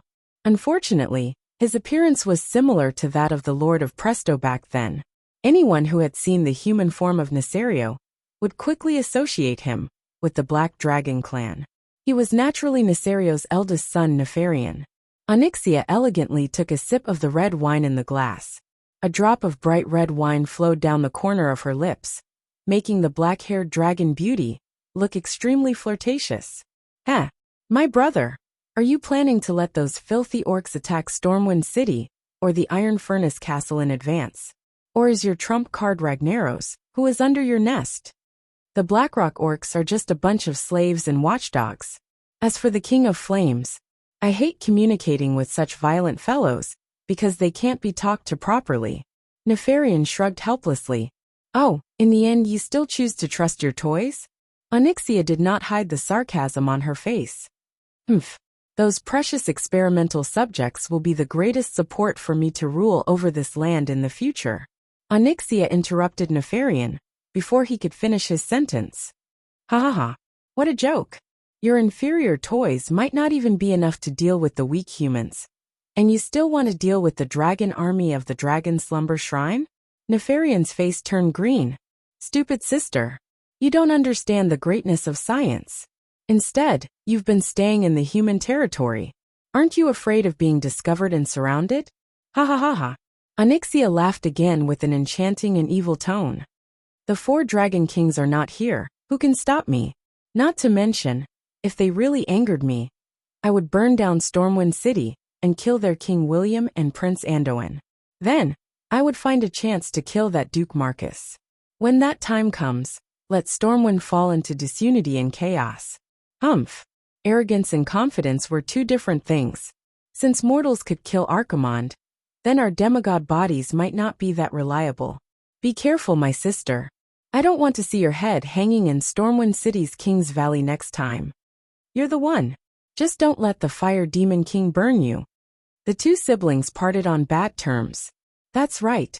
Although the black dragons were individually very strong, their selfish characteristics made it very rare for them to be wholeheartedly devoted to the outside world. Even though they were siblings, they each had their own standpoints.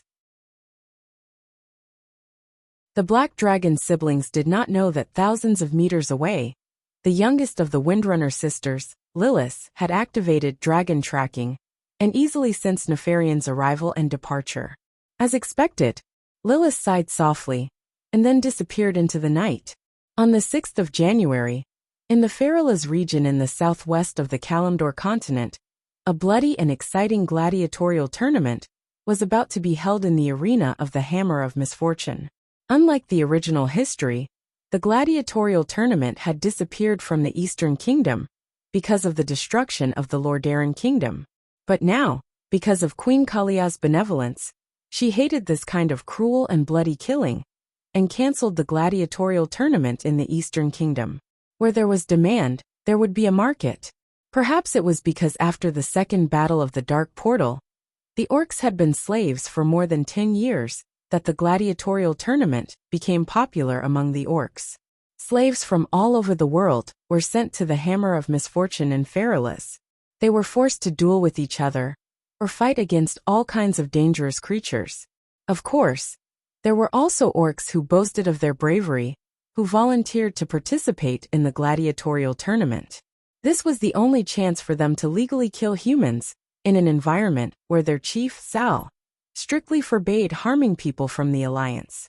Similarly, investors from all over the world who pursued excitement traveled thousands of miles, and even crossed the ocean to come here, just to watch the most exciting gladiatorial tournament. On this day, at the highest level of the Hammer of Misfortune's arena, there was a new pair of guests in the VIP suite named Dawn. One had to know that this was not an ordinary VIP suite. Just the cost of the suite for a day was as high as 10,000 Arather gold coins. When the mysterious owner of the Hammer of Misfortune first set up this suite, he did not expect anyone to be so rich that they could afford the astronomical amount of 10,000 Arather gold coins a day. This was more like a sky-high price, all for the sake of promoting the second-class Radiant Moon suite. Who would have thought that today, a mysterious investor would appear? Cash payment, no credit allowed. Originally, when the goblin in charge of receiving the guests heard the request, he was already prepared to mock this mysterious tycoon, who overestimated himself. He even called for the 2-headed ogre behind him, who only had 1 head left, to come forward. This was because he had never thought that someone would pay for this.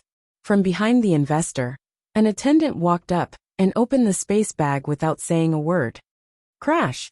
With a crisp sound, A sea of gold coins that could not even be loaded into a carriage poured out in front of the goblin in charge of receiving the guests. The attendant only said one sentence. My master said that if there's more, consider it a tip. After saying that, the mysterious sugar daddy, who was the leader, grabbed the blonde masked dancer and walked past the goblin receptionist in a dignified manner. It had to be said that the Dawn VIP suite had some quality. The windows of the suite were made with the latest one-way glass technology from the Iron Stove Fort. When outsiders looked in, it was a field of reflection. In the middle of the suite was a red velvet chair that looked like a large bed. It was very warm and comfortable to sit on. There were 2 stoves on the left and right sides of the room. Outside the room, there were 2 dedicated human attendants adding firewood to the stoves. There were a few ropes hanging from the ceiling in the middle of the room, each corresponding to a service. With a pull, a specific bell would ring, and dedicated attendants would immediately come in to serve the guests. The suite was divided into 2 entrances. The one near the arena was naturally for the distinguished guests. Outside was the lounge for the guards and maids that the guests had brought. Just as he entered the suite and lay down on the chair, the mysterious investor cast a spell to isolate himself from the outside world, and then revealed his true appearance. Yes, he was Duque. Yo, Jaina, since the main character hasn't appeared yet, do you want to practice alchemy with your master?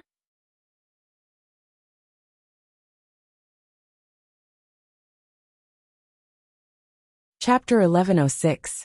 Jaina had already become good friends with Alicia, so of course, Jaina knew what human alchemy was, and what Warzi posture was. They were all the same thing. Duque, you bastard. You told me that you have official business that concerns the future of the Alliance. That's why I put down Theramore and came with you. But you tell me this the moment you arrive. Jaina seemed to be angry as she removed her veil. That's right. Isn't it related to the future of the Alliance that we're here to see how William is doing? Aren't you very close to him? We came early, and he hasn't gone on stage yet. We're afraid that we'll miss the show if we're too late. Am I to blame? Duque spread his palms and changed the topic. Speaking of which, alchemy? Jaina's expression changed instantly. She was born a princess and had received the strictest etiquette education since she was young. Normally, she wouldn't be willing to do that. But Jaina suddenly realized that she and Duque had been apart more often than not over the past few years. Duque had either been blasted into the void or met with an accident and was stuck in the river of time. The first time was 10 years, and the second time was 4 years. A great hero with an indomitable spirit naturally had to shoulder the fate of the entire human race, and even the entire world. She naturally couldn't be such a petty woman and asked Duque not to save the world and not to do those dangerous things. It was obvious that a new crisis was approaching, and no one knew if they would be able to get through it this time, especially when they would have to enter the molten core. That was like a fiery hell. She didn't even dare to imagine the horrifying scene of Duque or one of her familiar comrades being burnt to a crisp by the flames. Bastard master, how much do you want me to do? Jaina murmured to express her anger, but in the end, she put aside her reservations and said, I'm doing this on account of the fact that I haven't had many days alone with you over the past few years. Duque also knew that he had let down any of the women in the harem.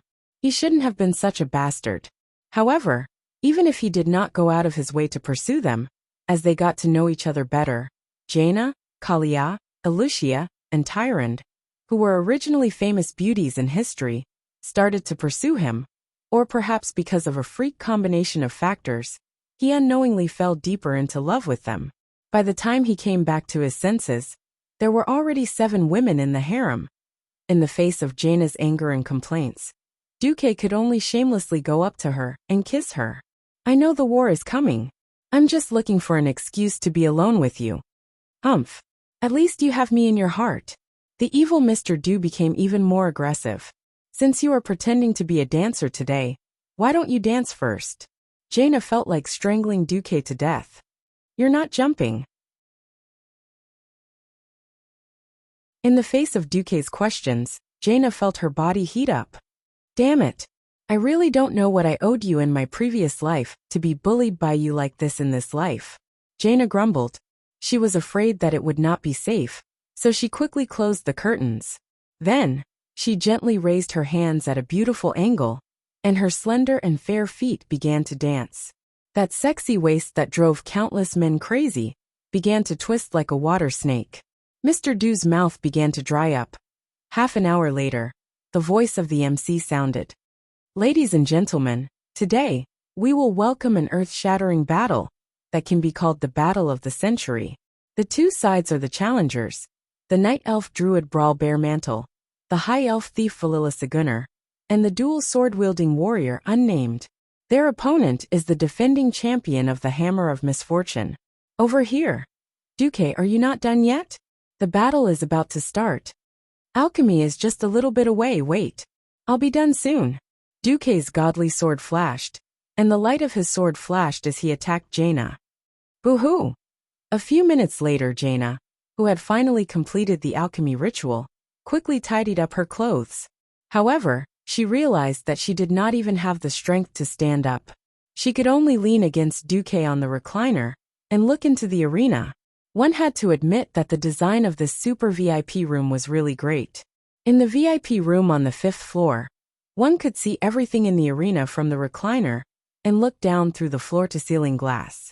Coupled with the room's field of vision magnification, one's field of vision could be magnified by up to 10 times as long as one pointed at a certain place. Enjoying the embrace of her lover from behind, Jaina suddenly felt a warm sense of happiness and security. Looking at the 6 people in the arena, Jaina could not help but look at the black-haired young warrior with a scar on his face. Jaina and William had known each other for a long time. It was the first year of the Dark Portal, and Stormwind City had just fallen. Due to their age, William, who was a few years younger than her, preferred to follow Arthas, who was like an adult, and was only acquainted with her. At that time, although William pretended to be strong, there was still a hint of weakness and fear in his bones. Now this impression was completely subverted. It was still the same familiar facial contour, but the delicate face that used to be like a little fresh meat had become more defined and defined during these days of life and death. The scar on his face, which was said to have been caused by lightning in the arena, added to his manly charm. There was also his beastly wolf-like eyes. Just looking into them would make one feel as if they would be torn into pieces in the next moment. Ah, I seem to understand why you didn't rescue William directly, and instead wanted him to continue his training. I know. I'm a considerate elder. Duque played with Jaina's Mount Hydril fondly. Hey, master, aren't you afraid that William will really slip up and get killed? Duque stopped and hugged Jaina's waist instead. I'm afraid, but I'm more afraid that William will grow into a useless person. In this increasingly chaotic era, every kingdom needed a wise leader. A useless king would only lead a kingdom to destruction. Moreover, I've seen fragments of William's future in the River of Time. Is fate unchangeable? Jaina's voice was almost a whisper. No, fate has changed a lot, and it will change any time in the future. But I have to take the gamble.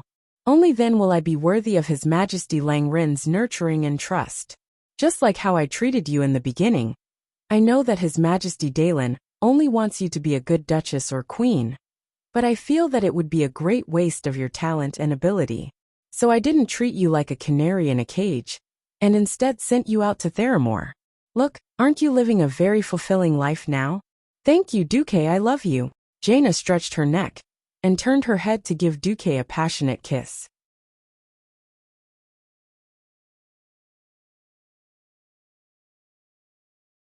Chapter 1107.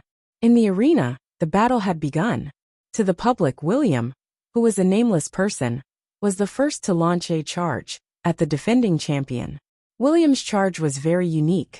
Normally, a warrior's charge would lock onto a target and then use the warrior's unique fury ability to charge towards that target. However, halfway through his charge, William used his extraordinary senses to detect the orc sword sage, who was in a state of stealth. He immediately switched to intercept and charged towards him. Bam! It was a clash of flesh against flesh, and strength against strength. It was a clash without any fancy moves. William, who was waving his swords, not only knocked the orc sword sage out of stealth, but he also used hamstring break in one go. Well done! During the days that William had been a slave gladiator, his fellow gladiator partner, the high elf bandit Valilla Segunar, suddenly jumped out of stealth. She raised her hands, and the two daggers in her hands that emitted a scarlet aura were already waving at the back of the orc shaman, who was the healer at a speed that was hard to see with the naked eye. Sneak attack, backstab, cleave, 5-star eviscerate. If one were to look at the sequence of attacks, Valilla was undoubtedly the worst bandit. That was because she only cared about dealing damage and had forgotten to control the enemy's healer. If one were to consider her shocking attack frequency of 5 skills in a second, as well as her extremely efficient use of energy, that was impossible for ordinary bandits. It was not difficult to understand her choice. While William was still fighting with the sword sage, while their druid bearskin was still transforming into a bear and fighting with the opponent's warrior, the defending champion's healer, the shaman, was already dead on the ground in just 3 seconds. Baylor, healer. I need. The orc sword sage was suffering from William's suppression. He had seen powerful warriors, as well as warriors who were fast and agile, but he had never seen a powerhouse like William, who had such a perfect combination of strength, speed, and agility. William brandished his swords and created a sword net that resembled a torrential storm. He had the insane speed of a violent warrior and the dexterity of a weapon warrior. What was more frightening was that the sword sage realized that William's parrying skills were equally proficient in the few times he counterattacked. The sword sage was on the verge of breaking down. He realized that he was dealing with a super monster that was proficient in all 3 elements: berserk, weapon, and defense. However, this monster had a stronger fighting spirit than the orcs. Unsurprisingly, the beastman sword saint only lived 2 seconds longer than his shaman companion, before following in his companion's footsteps. Ashes to ashes, dust to dust, Valera firmly believed that William would be able to kill the sword sage. Hence, after dealing with the shaman, she dashed towards the remaining orc warrior. Unexpectedly, Brol Baremantle, a druid who specialized in the wild, was suppressed by the orc warrior. The orc's blood-red battle axe had some kind of evil special effect that absorbed the enemy's life force. The sharp axe would always be able to break through the tough skin of the druid, who had turned into a bear, and cause considerable damage to Brol. The orc warrior realized that he couldn't catch up to William and Valera, so he killed Brol with a series of moves. After Valera became invisible, she activated Sprint and dashed over, using Sneak Attack, on the orc warrior. However, the effect wasn't very good. The opponent was immune to a large number of control skills in his berserk state. What was worse was that the opponent switched positions in the next instant, and continued to chase after Brol while activating Counter Storm. This made Valera feel like a mouse trying to pull a tortoise. I'll do it! At this moment, William descended from the sky like a god. He used a gorgeous leap slash to teach the orc warrior a lesson. The orc warrior, who couldn't take the opportunity to kill Brol in an instant, was forced to a dead end in a 3-on-1 situation. As expected, when Valera used the 5-star kidney strike and stabbed the orc warrior in the back, the orc warrior's body was instantly destroyed. Oh, that was a kidney, a man's most important internal organ. Just like that, the orc warrior was torn into pieces by the bloody and brutal Valera. Of course, there was no need to mourn for this. Just as the orc warrior was paralyzed on the spot from the pain and paralysis, William's 2 longswords formed a cross and pierced the arteries and veins in the orc's neck. In the next second, he waved his 2 swords, and a green head the size of a basket flew into the sky. The battle was over. The MC's roar reverberated through the entire arena, through a sound amplification spell. A new champion has been born. Let us congratulate them. Now, this black-haired young man has led his team to become the champion of the Hammer of Doom Arena. He has obtained the great title of Ghost Wolf. That's right. This nameless human powerhouse, from this moment onwards, his name is the Great Lagash. Lagash! Lagash! Lagash!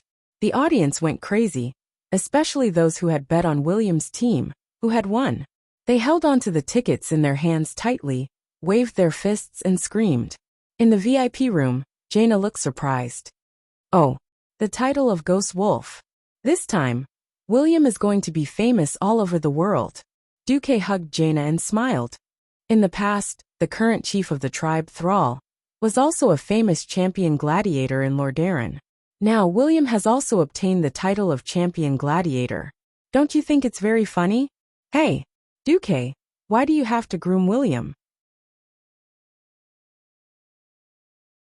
It's actually quite good for you to be the leader of the alliance. Jaina asked a question that had been hidden in her heart for a long time. Duque shook his head. I groom William, just like how Lothar groomed me. There is no conflict between us. I have wisdom, foresight and powerful magic power. However, I still lack faith, a strong spirit and willpower.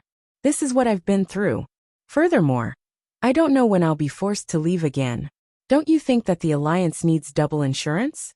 Jaina stopped talking and gently rubbed her smooth face against Duque's. Duque sighed in his heart. This couldn't be helped. This was inseparable from his experience of learning about animals before he was 20 years old. A good young man who had accepted materialism really couldn't accept idealism. He would never be able to have such a pure spirit of chivalry like the natives of Azeroth, nor would he run to believe in gods. The alliance needed at least two flags. One was practical, and the other was spiritual. Duque at least hoped that William would become a benchmark for the spirit of chivalry after he grew up.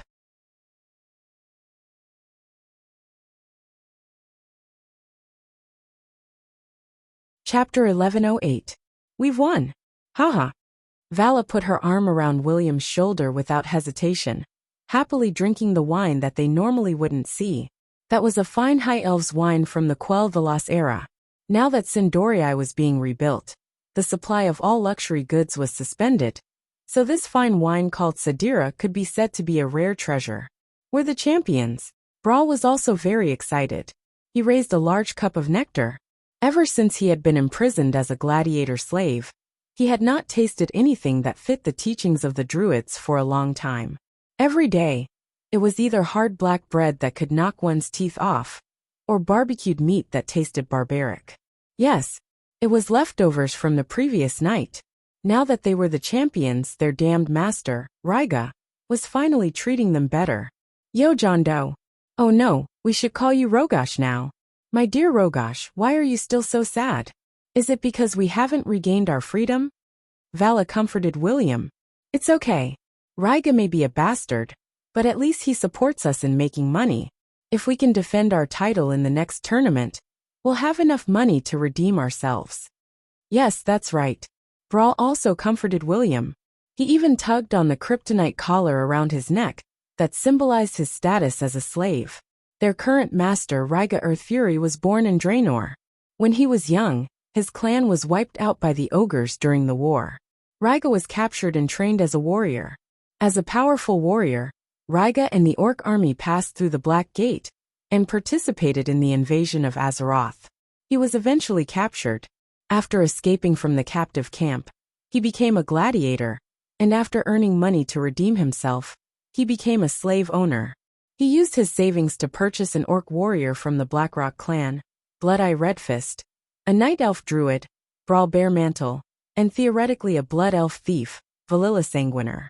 They were active in famous arenas, such as the Hammer of Misfortune and the Ring of Blood. After Blood-Eye died in battle, he began to look for a new gladiator. Thus he picked up William, who was unconscious on the beach of Duroder. Faced with his companion's consolation, William smiled bitterly. No, I'm not in the least worried about freedom. I'm just still confused. Even though I won the gladiatorial championship, I still can't remember who I am. Memory loss was a rather unsolvable problem, and Valera and Brawl did not have a good solution either. They could only console William. You will have the chance to get your memories back in the future. At the same time, Rieger Earthfury was reveling in his private room. Ha ha ha. Money. So much money. I knew that they would become my cash cow. Ha ha ha ha. Liga laughed wildly, dumping dozens of chests of gold coins on the floor of the room, rolling on the ground a few times before excitedly rushing to the bed and hugging a very beautiful orc girl in his eyes. The orc girl's clothes were half exposed, and her eyes were already flirtatious. Just as he was about to celebrate with the orc girl, a terrible sound of destruction came from the wall behind him. Wah! It wasn't a loud sound, but the wall behind him was suddenly blasted open by the flames, and a 4-meter-tall, 3-meter-wide door appeared. It wasn't an explosion, but an ultra-high temperature flame that instantly burned the wall made of hard granite into ashes. Only dust and some glass-like melts were left on the ground. A beautiful black-haired female thief and an equally beautiful radiant moon elven wizard entered. They were obviously very powerful, but they wore maid uniforms and walked through the door first. When the female elven wizard walked past, a visible frost aura spread rapidly on the ground, extinguishing the heat wave brought about by the flames in an instant. Then, she used the frost elements to condense a dazzling white carpet on the ground. They were carrying magic lanterns that were gold and red that were not sold on the market, and were obviously from the royal family of Kuel Salis. They stood on the left and right sides of the room. Then, a young human man in a blue and white mage robe walked into the room, with a blonde human mage, wearing a crown, and the same blue and white robe. Hello. I'm Duque. I'm Duke Marcus. Next to me is Queen Jaina Proudmoore. Actually, Liga could recognize Duque even if he didn't introduce himself. As an old warrior who had experienced the first and second battles at the Dark Portal and fought against Duque many times, Liga would recognize Duque's demon-like face that had sent millions of orcs to hell. Pushing away the orc woman in his arms, who was so frightened that she couldn't speak, Liga rolled off the bed pathetically and knelt on the spot. He was no longer the brave and fearless warrior of the past. His previous life as a captive and a gladiator had taught him what respect and obedience was. Duke Marcus was recognized by both the Alliance and the Horde as the strongest person in the Alliance. He was the commander of the Alliance, the Storm Duke, and a man with power that could overturn the world. Why would such a man come here to find a small slave master like him? At this thought, Liga suddenly remembered the amnesiac young warrior who had just made a lot of money for him. Do you know who you've imprisoned and used as a slave gladiator? I don't know. Liga knelt on the ground, shaking his head nonstop. He had guessed a little, but he definitely couldn't admit it, because once he did, he would definitely die. Garrosh is the king of the Stormwind Kingdom, Varian Rin, whom I serve.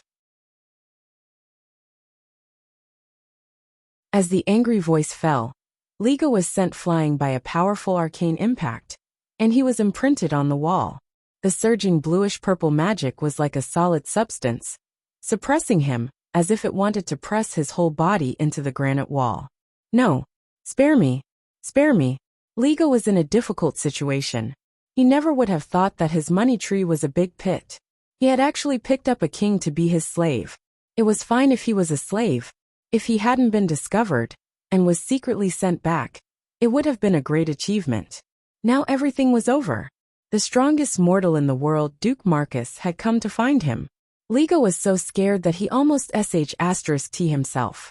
Just when he thought he was going to die for sure, the magic that was pouring into his body suddenly disappeared. Duque's voice rang in his ears again. You should go to hell without a doubt. But seeing that you've made Varian grow to my surprise, I'll give you one last chance. I need you to put on a show for me.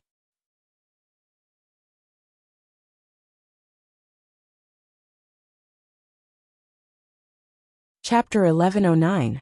As the owner of the arena, he naturally hoped that the gladiatorial matches would not stop throughout the year, but it was obvious that this was impossible. Rich people could not possibly stay here 365 days a year. Similarly, gladiators would also have injuries and need to rest. Magic could temporarily heal wounds, but it was impossible to replenish lost blood or repair deeper injuries. Most wounds could only be healed with time. Staying in a place like Farila's that was filled with blood and violence would only prevent the gladiators from getting enough rest. Hence, according to the rules of the Hammer of Misfortune, the remaining gladiators would be sent somewhere to recuperate after the final gladiator champions emerged every winter. As a famous slave owner of the arena, Liga was very close to the Taurens of Thunder Cliff. Hence, after this season's gladiatorial matches ended, he would send his victorious teams to Thunder Cliff as usual. These are magic shackles. Apart from preventing you from leaving the carriage, you can maintain a certain amount of freedom, Liga instructed before he left. In the spacious carriage, William, Valilla, and Brawl could get almost any delicacy they wanted. During the journey, as long as they had a request, they just had to instruct the escorts, and someone would rush over to fulfill it. This was because behind their chariot, which looked like an Azeroth version of a cash carrier, there were two other chariots, both filled with food and drinks. Brawl Bearskin took a sip of nectar. What a pity. This isn't true freedom. Valilla's eyes flickered, and she waved the magic shackles on her wrists. Liga won't give us a chance. These are top-grade magic shackles. Unless the two legendary Breaking Dawn archmages, Duque and Ronan, ordinary Radiant Moon wizards can't break them by force. Sigh, we're his cash cow. Let's think about how we're going to defend our title next year. Duque. William shuddered when he heard this name. He felt an inexplicable sense of familiarity. He raised his head abruptly. Valera, say the names of those two Breaking Dawn wizards again. Ronan. No, the former one. William was extremely nervous. Duque. The strongest human wizard, Breaking Dawn Archmage Duke Marcus. What's wrong? Lagash. Heavens. I remember this name. That's right.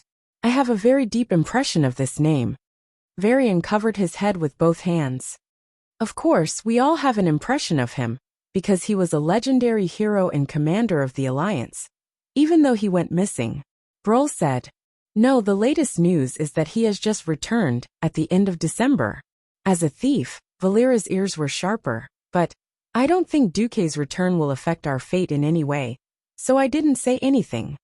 Brawl nodded in agreement at Valera's words. No, that's not it. That Duque and I aren't strangers who look up to each other, but don't know each other. My heart told me that I knew him.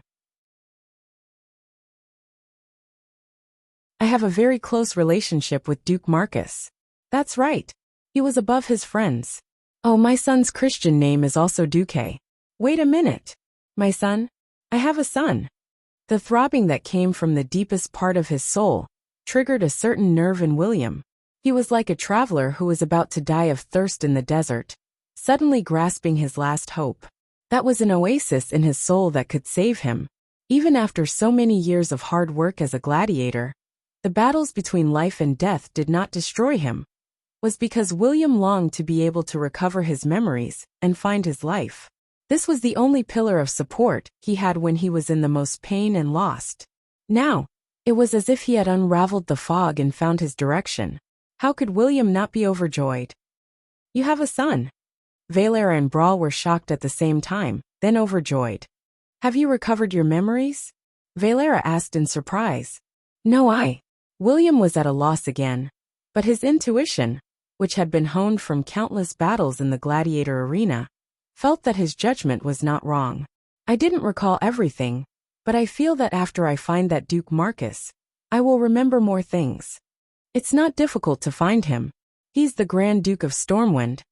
Valera was only halfway through her sentence when William was touched again. Stormwind City. Yes, I remember something again. I remember Stormwind City. It's a city of alternating blue and white. My God. Tell me about Stormwind City. Night Elf Brawl was completely clueless about Stormwind City, but Valera was different. She could be considered a blood elf. After Arthas destroyed Kuel Salis and polluted the Sunwell, she was ostracized by her people because she could barely belong to Prince Kael, that's faction. In addition, the entire Longsong Forest was in a mess. Valera, who had lost confidence in her hometown, began her wandering life, which was why she was caught and became a slave gladiator. Before that, if there were any major events in the High Elf society that would not change for thousands of years, the biggest would be Duque seducing the Ranger General Aurelia. From then on, Duque, who was a human duke from the southernmost part of the continent, Stormwind, entered the sights of the High Elves. Valera knew a lot about Stormwind City. As she explained, William's eyes lit up. Then, the iron triangle of the gladiator arena, decided on an escape plan. They were prepared to find a way to escape to the only human territory on this continent, Theramore. Finally, they would find a way to find a ship that was willing to ferry them back to Stormwind City. They waited for 4 whole days before they found an opportunity. The Feralas region could not directly reach Mogor's Thunder Cliff. The safer way was to go east through the Thousand Needles, then north to the southern part of the Barren Lands, and finally west to the peaceful and lush Mogor region. In the Thousand Needle Forest, Brawl thought of a way to attract a large pack of wolves, and very coincidentally, he also accidentally attracted an even more powerful rare elite wyvern, Hatras.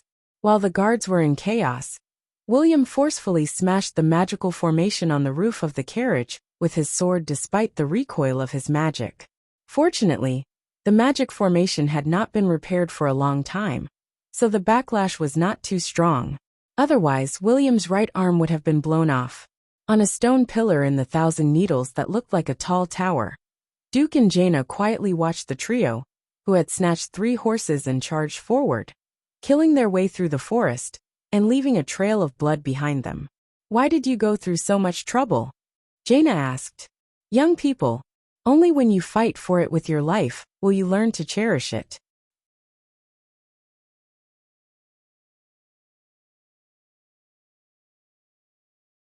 Chapter 11:10. Indeed, I can take William back directly and activate the next step of the plan to let William recover as soon as possible.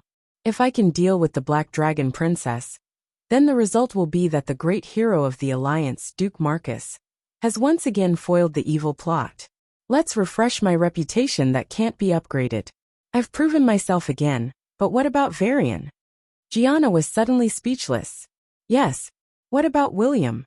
Perhaps from now on, William would become the cowardly person in the eyes of the people, the little king who couldn't even protect himself and needed the help of the older generation, Duque. The people might say, at the crucial moment, Sir Marcus is still reliable. Then what? Would William, who was already in his 20s, once again play the role of the weak person who was protected under the wings of Duque and the other seniors? Duque continued to explain his point of view. History has proven to us time and time again that having a great teacher alone is not enough to produce a truly outstanding student. Take Arthas for example. Back then he learned from Uther, the greatest paladin in the entire Alliance. However, he, who had never experienced any setbacks and tribulations, was tempted by evil because of his stubbornness and prejudice. He made mistakes step by step, which led to the complete fall of his soul. At the end of the day, it was because he had never suffered before. His path had been too smooth. Gianna fell silent at the mention of Arthas. Gianna had once looked forward to meeting Arthas, but fate had missed them, so they were only childhood friends. Even so, Arthas's fall still touched her greatly. She chose to listen quietly. A person cannot be tempered by good times. Blindly protecting him is actually harming him, and not really doing it for his own good. Duque sighed. Facing the Calamity army that can expand its army infinitely, the foundation of the Alliance is still too weak. It can't withstand any torment. We can't even give William a few thousand soldiers to torment. At most, we can let him feel the atmosphere of the battlefield. That's already the limit. I've secretly checked. William is now in a strange state where his soul is split, but his body is being duplicated and split into 2. It was rare that in this state, he could cast aside the aura of a king and experience life and death as an ordinary person. He could experience what friendship was, and he could taste the things that he could not learn while sitting on the throne. How could I possibly interrupt his growth? If he can recover, this rare gladiator experience will become one of the most precious treasures in his life. Valera and Brawl would also become his most capable helpers in overcoming the obstacles in the future. This is also the best training for William that I can do for Lang and Anduin. Duque's words shook Jaina to the core. She had never thought that Duque would put so much thought into it. It could be said that it was because of Anduin Lothar and Lang Rin's trust that Duque could rise like a comet and become the brightest star in the sky. Along the way, Duque, who had achieved success and almost controlled the entire alliance, did not abandon Stormwind, which had nurtured him. Instead, he used this roundabout method to nurture a better and more outstanding king for Stormwind. Putting oneself in someone else's shoes, one should repay kindness with kindness. Indeed, this is the Duque that I'm infatuated with. Jaina's heart was a little infatuated. Unfortunately, she and Duque were not the only ones here at the moment. Duque's words were not for her to hear. 5 meters behind Duque, a figure bowed to Duque and said, "I admire your foresight and effort, Grand Duke. I will convey your words to Regent for Dragon. Matthias Shaw, you just have to be careful not to let irrelevant people enter His Majesty Varian's trial field. Keep a distance of at least half a day from them, and pay special attention to Valilla Segunar. Her skills are not inferior to yours." Matthias was the head of Storm City's MI7, and the head of intelligence that had been deeply trusted by the Storm royal family ever since King Lang. This time, it was he who had been sent by Bolivar to oversee the affair. On the surface, he reported directly to Bolivar. But someone as smart as Matthias, of course, knew who the real boss of Storm City was. In front of Duque, he also knew that he could not become Duque's confidant. But he still meticulously completed every order from Duque. This was good for him, for Bolivar, and for Stormwind. After bowing his head and agreeing, Matthias' figure disappeared into thin air. "Gianna, enough is enough with your acting. No king wants to be deceived or fooled. Once William arrives at Theramore, or if the people we sent to follow him are discovered, show yourself and tell William the truth." "Understood. And after that?" "After that, it's time to prepare the Valentine's Day plan." The Valentine's Day plan was, of course, a large-scale plan. If Duque did not say it, no one would have thought that Duque would do this. Of course, that was not Jaina's main point. Back then, I thought that Valentine's Day was specially set up for me. You even made me wait for you for a full 10 years. From a young girl to an old lady." Jaina put her hands on her hips, looking angry. Old lady? Where is that?" The bastard Duque made a gesture of looking into the distance, pretending not to see. "There is only an eternal beauty around me. The 18-year-old Queen Kurtiras who will not age." "What old lady? I really don't see her." If Jaina was really the old princess who had waited for Duque for more than 10 years, and became an auntie, Jaina would probably really flip out. Life was eternal, and age no longer had any meaning.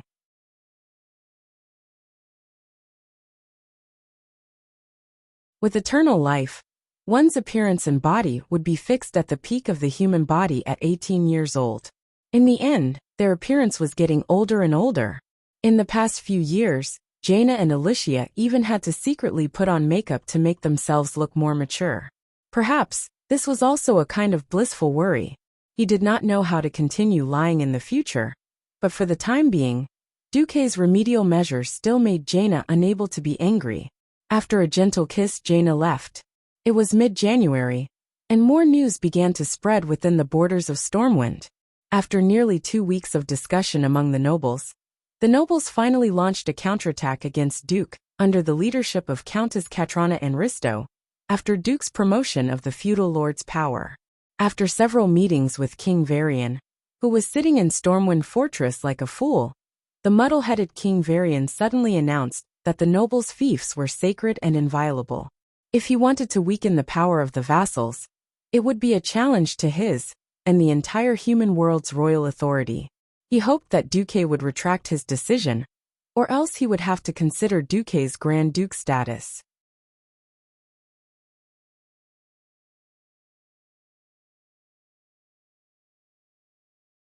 Chapter 11:11. This was like a stone that caused 1,000 ripples. In this era, although there were many incidents that affected the dignity of the royal family, the biggest one being Arthur's patricide, the deeply rooted royal power, that had been around for more than 2,800 years, still deeply affected the majority of the people. They blindly believed in the king, and firmly believed that it was right and proper for them to serve the king and his lord. Hence, the matter of righteousness and reputation was rather important. Back then, Lang and Anduin had discussed that if Duque wanted to establish his own country, they would allow Duque to do so. That was something that was only known to the small circle of the highest echelons of the kingdom. Later, when Lang died, the last words he left behind said that Duque had the right to dismiss the king. In the hearts of the people, this was more like a performance of Lang's fairness and modesty. No one thought about how people would react if Duque really fulfilled the terms. The people only knew how powerful their own Grand Duke Duque was, and all their pride was based on Stormwind. In the past 20 years, Duque and Lang had been intentionally or unintentionally made into a close monarch and subject. Duque was even described as the most loyal subject in the world. Although Duque had always been self-conscious, it still had a certain degree of restraint on Duque. This was the problem of image. Now that the current King William had made such a declaration, it was definitely disadvantageous to Duque. At the end of the day, Duque was still William's subject in name. If Duque said that he wanted to limit the power of the nobles, the king would say that he would not give it to them. Once a fight broke out, it would not be a blessing in Stormwind no matter what. At least in terms of public opinion, the direction of public opinion had become a little chaotic. In the secret room of Storm Fortress, Bolvar apologized to Duque profusely. I'm sorry, Duque. It's my fault. But I really can't think of any way to stop them from meeting His Majesty. His Majesty is also soft-hearted. I don't know why he suddenly agreed to make such a declaration. Sigh, I'll go and persuade His Majesty again. Duque grabbed Bolvar. There's no need to go. I don't care about what His Majesty does. As long as you don't have to worry about the grudge you have against me, I'll be happy. Grudge? Bolvar sat down dejectedly. All right. I have to admit that after you returned, I had some complaints about you in my heart. When the late king was assassinated, Lothar and I were the ones holding the fort. Of course, I know that you are trapped outside for the Alliance, and even for this world, but I still feel a little uncomfortable. Yes, I'm sorry. I've been neglecting the development of Stormwind for the past few years. Duque sighed. Please forgive me. After you returned, I was angry with you. After all, I was thinking that if you were here, this wouldn't have happened. Now that I think about it, I was actually looking for excuses for my incompetence. Bolvar was still the same Bolvar who was hailed as the role model of a holy knight. Duque gently patted Bolvar on the shoulder. Everyone has their own strengths and weaknesses. Don't give yourself too much pressure. Anyway, now, the other King Varian has been found and ensured safe. Then, what do we do with the two kings now? Duque had a headache. The historical Varian split up, and then merged back into one. There was a rather unscientific logic to it. The Princess of the Black Dragon's attack patterns were so diverse. How could he determine that it was a spell that could restore Varian's original appearance, and not the famous deep breath? In reality, there wouldn't be such an eye-catching notification like Onyxia took a deep breath. Who knew if it was a big breath of dragon breath, or just a normal breath of turbid air? After all, Duque had only let the 4 dragon kings take the lead and finish off the wings of death the last time. Duque did not have the experience of fighting a demigod-level dragon. Many things could only be tried once. With the system's data, he would be able to make a more accurate judgment. Duque pondered for a while and finally said, "This is an evil spell. The fastest and most convenient way is to find the caster. Fortunately, we all know where she is. This is also the reason why I've been secretly carrying out that plan ever since I returned." Bolvar's eyes lit up, but then he thought of something. There's another problem. Regarding Her Majesty's declaration, Duque smiled mysteriously. To destroy it, one must first make it mad. During this period, as long as I don't die, you don't have to worry about me. Bolvar thought of the nobles who had gathered around the Princess of the Black Dragon like sharks that had smelled blood, and he couldn't help but grimace. On the 20th of January, Duque was summoned by King Varian to the Storm Fortress and engaged in a heated debate with the conservative nobles in front of the king. The topic revolved around the vassal's rights and duties, and even royal authority. Royal authority. Her Majesty's authority is bestowed by the heavens. It is sacred and inviolable. Her Majesty extends her authority according to the will of the heavens. The nobles are Her Majesty's arms and fingers, so the noble's authority is sacred and inviolable. Countess Katrana sanctified the noble's authority from the very beginning. Royal authority is not innate. Without Thoradin the Great struggle 2,800 years ago, there would not be the Arathar Empire, and there would not be the Seven Kingdoms.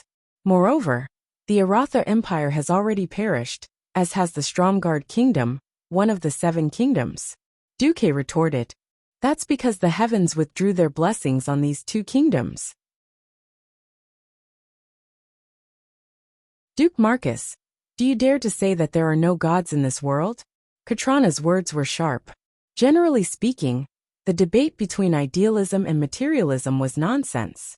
Neither could convince the other. In a situation where science was not sufficiently developed, it would be a disaster if idealism led the conversation in a direction that could not be proven by materialism. It was a pity that this was Azeroth, a world where souls could be seen with the naked eye, and where even gods frequently appeared. Although humans did not believe in the goddess of the moon, Elun, most of them knew of her existence. In addition to the existence of mysterious people like mages, warlocks, and priests, the result was that the royal authority theory was very popular. As soon as Katrana finished speaking, all the nobles, including the neutral knights, could not help but nod. Duque did not have any good ideas in the debate. He could only explain his position from the different demands of the new era nobles on the progress of society and the development of productivity. For example, the impact of banning the circulation of goods and increasing the circulation cost on society. Unfortunately, such things were believable, and everyone knew that it was right. However, breaking the chain of interests of the old interest groups was a huge matter that would make the nobles jump in anger. It's good that you, Duque, help us earn money, but if you take back the money that you give us every year, then you, Duque, will become our enemy. Moreover, that cowardly William was probably under mind control now. Whatever Duque said, William would always respond with a tortoise recite scriptures, and not listen.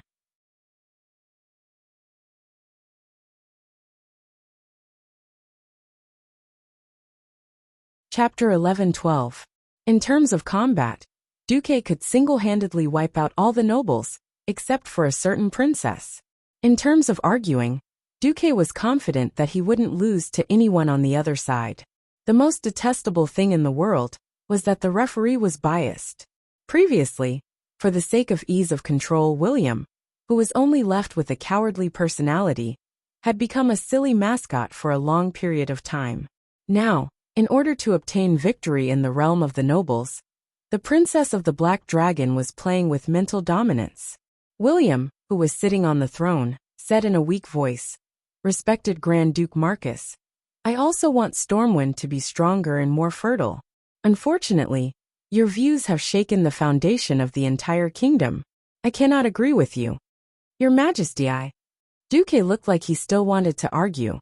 Sir Marcus, who gave you the right to interrupt His Majesty's speech? On the surface, it seemed like Katrana's Princess of the Black Dragon was showing off her power. Her speech immediately gained the support of the nobles. Duque could only sullenly shut his mouth. The weak version of William continued. The nobles are the foundation of the kingdom. If the foundation is destroyed, the kingdom will no longer exist. Your proposal to restrict the nobles' power is equivalent to destroying the foundation. If I agree, I won't have the face to meet the late king and Uncle Anduin after I die." Hearing this, even though Duque knew that this fellow was a puppet, he just wanted to cover his face and spit at William. Damn it, I really want to show these nobles why the flowers are so red. At the same time, I can press this amusing version of William's head in front of Lang's grave to wake him up. However, for the sake of the plan, Duque could only pretend to be obedient. Your Majesty, Duque strengthened his tone. As expected, Duque was ignored by the weak version of William. He continued to recite, "Dear Marcus, I can understand your original intention of wanting our kingdom to be strong and prosperous. But this time, I'm not only going to reject your proposal, I'm also going to reduce your territory as a warning. Please forgive me, Duke Marcus. I must set an example for the world's aristocrats, a role model. That is the innate royal power. The aristocratic power is also an extension of the royal power. Not only was Duque a little stunned by these words, even Bolvar, who had always maintained a neutral stance, was dumbfounded. What was face-slapping? This was a slap in the face. Generally speaking, as long as one did not commit treason, the king had no right to reduce the fief of his vassals. Now, Duque had proposed to reduce the power of the nobles, but Duque had raised this issue publicly during the annual meeting, due to internal conflicts. Treason was definitely out of the question. If he were to reduce his title, it would be a little too much. Of course, the reason was also reasonable. More importantly, Bolvar knew that the timid William's mind was being manipulated, but he didn't dare to do so. For a moment even an honest man like Bolvar was on the point of flying off the handle. Duque's thoughts were also spinning rapidly. At his position, he was no different from a king. But as long as he still acknowledged his position as a vassal of the House of Rin, he would definitely be at an absolute disadvantage politically. No, it should be said that in a sense, even if he were to be reduced by 1 square meter, it would be a slap in the face. The key now was how big Onyxia's appetite was. If her appetite was small, and only wanted to create Stormwind conflicts, she could let this puppet William announce that all of his fief would be reduced. This left Duque with 3 choices. First, he could expose her true colors and start a fight in Stormwind Fortress, just like in history. This would feel good. But the problem was that he would not be able to punish the nobles who supported her, as he lacked crucial evidence. Second, Duque could pinch his nose and accept it, but this would obviously be a huge blow to Duque's reputation. Third, Duque could rebel and declare independence. If Duque did not know that Katrana was the princess of the Black Dragons, he might have really done this. Doing so after knowing would definitely be the dumbest choice. If her appetite was average, she would only want William to symbolically reduce Duque's territory by 1 village. With this as a compromise, she would allow her forces to invade Duque's territory and seek a deeper infiltration. Of course, what Duque hoped the most was that the princess of the Black Dragons had a big appetite. As expected, William spoke. I announce that I will take back all of the Marcus family's territories in the Elven Forest and the Twilight Forest. Almost in an instant, all sorts of emotions appeared in the meeting hall of Stormwind Fortress. There was surprise. There was anger. There was confusion. There was confusion. But more than that, there was anticipation. The nobles waited for Duque's reaction to see how the great hero of the Alliance of Stormwind would react. Were the nobles afraid? Of course they were afraid. If Duque were to kill everyone here in a fit of rage, they would not even have a place to cry. But they were also looking forward to it, longing for it, hoping that if Duque would bow his head and continue to be a good vassal, obligingly providing more wealth to the kingdom for them to squander, that would be the best thing that could happen. The humanoid Onyxia shot a provocative look at Duque. That pair of eyes that were clearly overflowing with mockery and intimidation seemed to be telling Duque, if you do not want to become the public enemy of the nobles in human society, you should pinch your nose and accept it. Duque, the best actor Duque.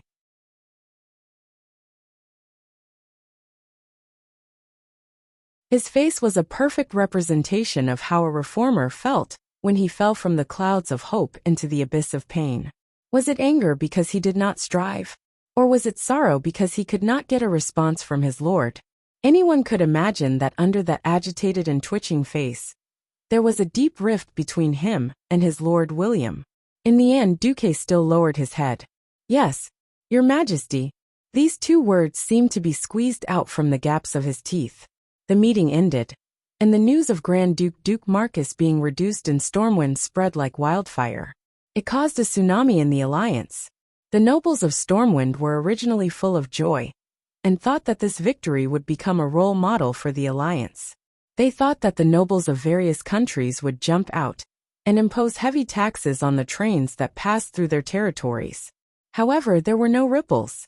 In particular, the queens of various countries publicly declared that if Stormwind treated Duque unfairly, they were willing to give a Grand Duke's territory in their kingdom to Duque.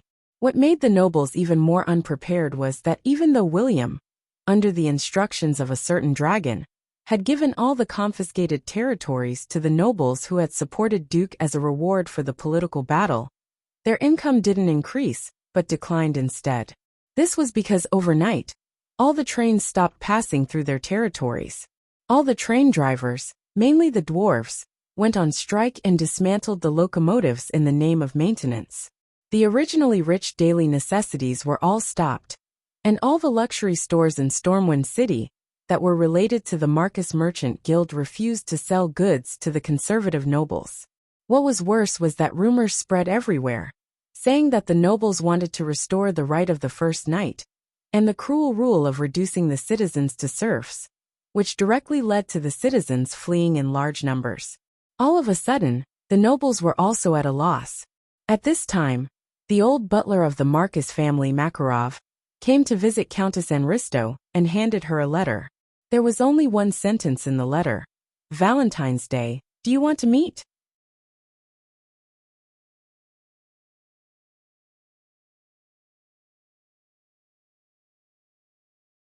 Chapter 11:13. Dating? Before Du transmigrated, this was definitely the most ambiguous word in a certain social media app. But at this point in time, it had a very subtle and magical effect. As a black dragon who infiltrated the human world and mingled with the nobles, Onyxia was indeed a strange dragon with high political attributes. It was precisely because she knew that it was impossible to take away all of Duque's fiefs that she set her sights on the power struggle from the start. The Marcus family's power in Stormwind was not without reason. Firstly, the Marcus family's territory was the largest, and secondly, the Marcus family had a frightening number of ways to make money, and the taxes from their territory only accounted for less than 1% of their total income. It would be too fake if a family that controlled almost all of the kingdom's economic lifelines did not retaliate. Duque's current approach was a classic example of a lose-lose situation. The nobles did indeed control all the railways leading to the Red Ridge Mountains, the Swamp of Sorrows, and the Cursed Land. They also claimed that if Duque did not yield, they would continue to raise taxes, from 100% tolls without limit. Duque simply did not allow the trains to pass through, nor did he allow any transport vehicles to enter the Elven Forest. After all, trains had been used in the forest for more than 15 years, and the cheap train transportation had long since destroyed all the traditional horse transportation industries. If not for the fact that the technology to shrink the steam engine had not yet matured, and there were no cars, perhaps even horse carriages would have to leave Stormwind. Currently, horse carriages were mostly responsible for secondary transportation. If they were suddenly asked to bear the heavy burden of long-distance transportation, the amount of transportation was simply a drop in the ocean. Duque's stopping of the train was undoubtedly a blow to the Marcus family's trade, but it also damaged the supplies to the Cursed Land's Overwatch stronghold. The fish from the Red Ridge Mountains and the conversion of the Swamp of Sorrows into farmland were barely enough to meet the needs of the Overwatch stronghold's garrison. But that was during peaceful times. Once war broke out, the army would flood into the Overwatch stronghold, and it would be utterly inadequate. Now, if the Overwatch stronghold wanted to obtain other supplies, it had to pass through the dock set up at the Reed Coast. But there was another problem. There was the Temple of Hacker in the middle of the Swamp of Sorrows, an area that Duque had strictly forbidden to explore. Therefore, the passage from the northern part of the Swamp of Sorrows to the Reed Coast dock was not completely safe. Therefore, the high toll of the nobles would definitely not last for long. If the Overwatch stronghold, the Alliance's greatest defense system, was damaged, Duque could use his status as the Alliance's commander-in-chief to push down the huge hat of damaging the Overwatch stronghold's defense system and allowing demons into the world of Azeroth, and the nobles would have to bear the consequences. The current Storm nobles were much cleaner than the ones from the first year of the Dark Portal. Unfortunately, it was still not clean enough. Back then, Duque had used the Bloodsail pirates to exterminate the nobles, but failed to obtain Lang's full support. As a result, he had left behind a trail. When Duque had gone missing twice, Lang had allowed quite a number of noble descendants to inherit the main family and restore their family names. Perhaps it was out of the mentality of compensation, or perhaps it was because he felt that the meeting hall was too empty. It was just that Lang had never thought that after his and Lothar's deaths, the restoration of the aristocratic forces would be so fierce. Moreover, as the regent Bolvar was also a great noble. As a result, a new batch of parasites was born. These fellows did not have the courage to go head-to-head with Duque. From their point of view, as long as they kept their power, Duque would still be able to give them the toll, and that would be perfect. After Duque's actions caused both sides to suffer, the voices of the conservatives asking for peace also became prevalent. The nobles all told Katrana to stop while she was ahead. The Black Dragon Princess was here to cause trouble, and before she had completely seized the highest power in Stormwind, she did not want to shed all pretense of cordiality.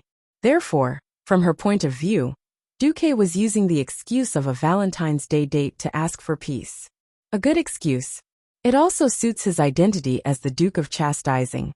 The Black Dragon Princess, who had transformed into Katrana, smiled faintly. A few dukes came up to her. Then, Enristo, what are you going to do? Date? Of course I will go. The essence of politics is to compromise. Since there is no benefit to either side, peace talks are the only way out. If Grand Duke Marcus is willing to give up his queen's lovers, and the price is high enough, how about I marry him? Haha. If he only found out that I was a dragon on his wedding night, and I tore him apart, the great hero of the alliance with only half of his body left. That expression would be great. Onyxia's evil and charming smile was seen by the nobles as having a card up her sleeve. The stagnation of the logistics caused a considerable degree of chaos within the kingdom. But there were two places that were not affected. One was the Western Wilderness, where the railway was still supplying supplies to the pioneering army that was developing the territory in Stranglethorn Vale. The second was Stormwind City.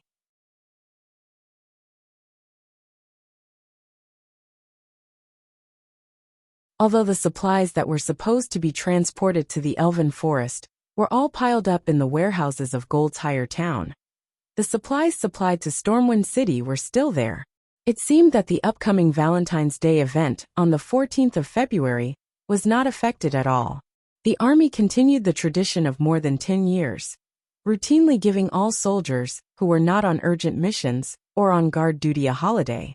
A large number of soldiers in civilian clothes poured into the streets of Stormwind City, dressed up with a few months' worth of military pay in their hands, so that it was convenient to express their love, or directly buy gifts for their girlfriends that they had not seen for a while.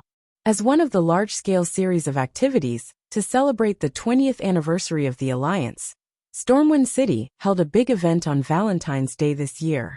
The Marcus family took advantage of their developed marine products to have the Nagas bring a large number of incomparably beautiful giant corals and shells from the bottom of the sea, and then specially made a lover's island in the center of the Mirror Lake outside Stormwind City. It was a hollow man-made island with a zigzag interior.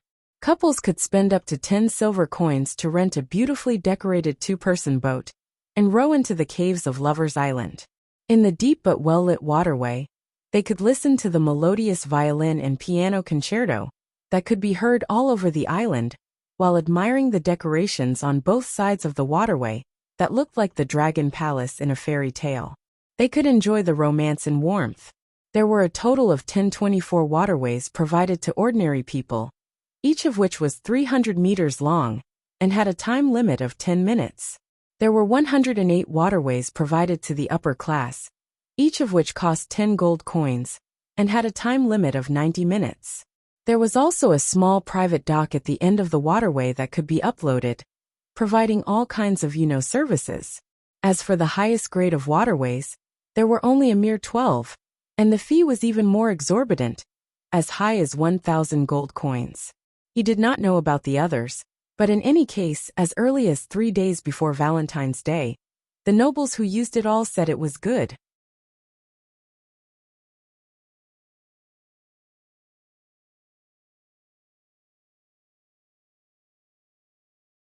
Chapter 11:14. It was said that the idea came from Duque. It had to be said that Duque's new invention was deeply loved by the nobles. If it wasn't for Duque wanting to deprive them of their power, Duque would have continued to be the most loved person among the nobles of Stormwind City. Sai, who asked Duque to come from a place with an explosion of information. Not to mention the props seen in the 10 terabytes porn. Just the lover boat that Duque made according to the Valentine's Day event in the game had instantly killed the hearts of all the noble girls. It was obviously the simplest sampan, with 2 heart-shaped backrests and red velvet sofa cushions. Then, the bowstrings of the sampan were inlaid with a shiny silver iron sheet similar to silver.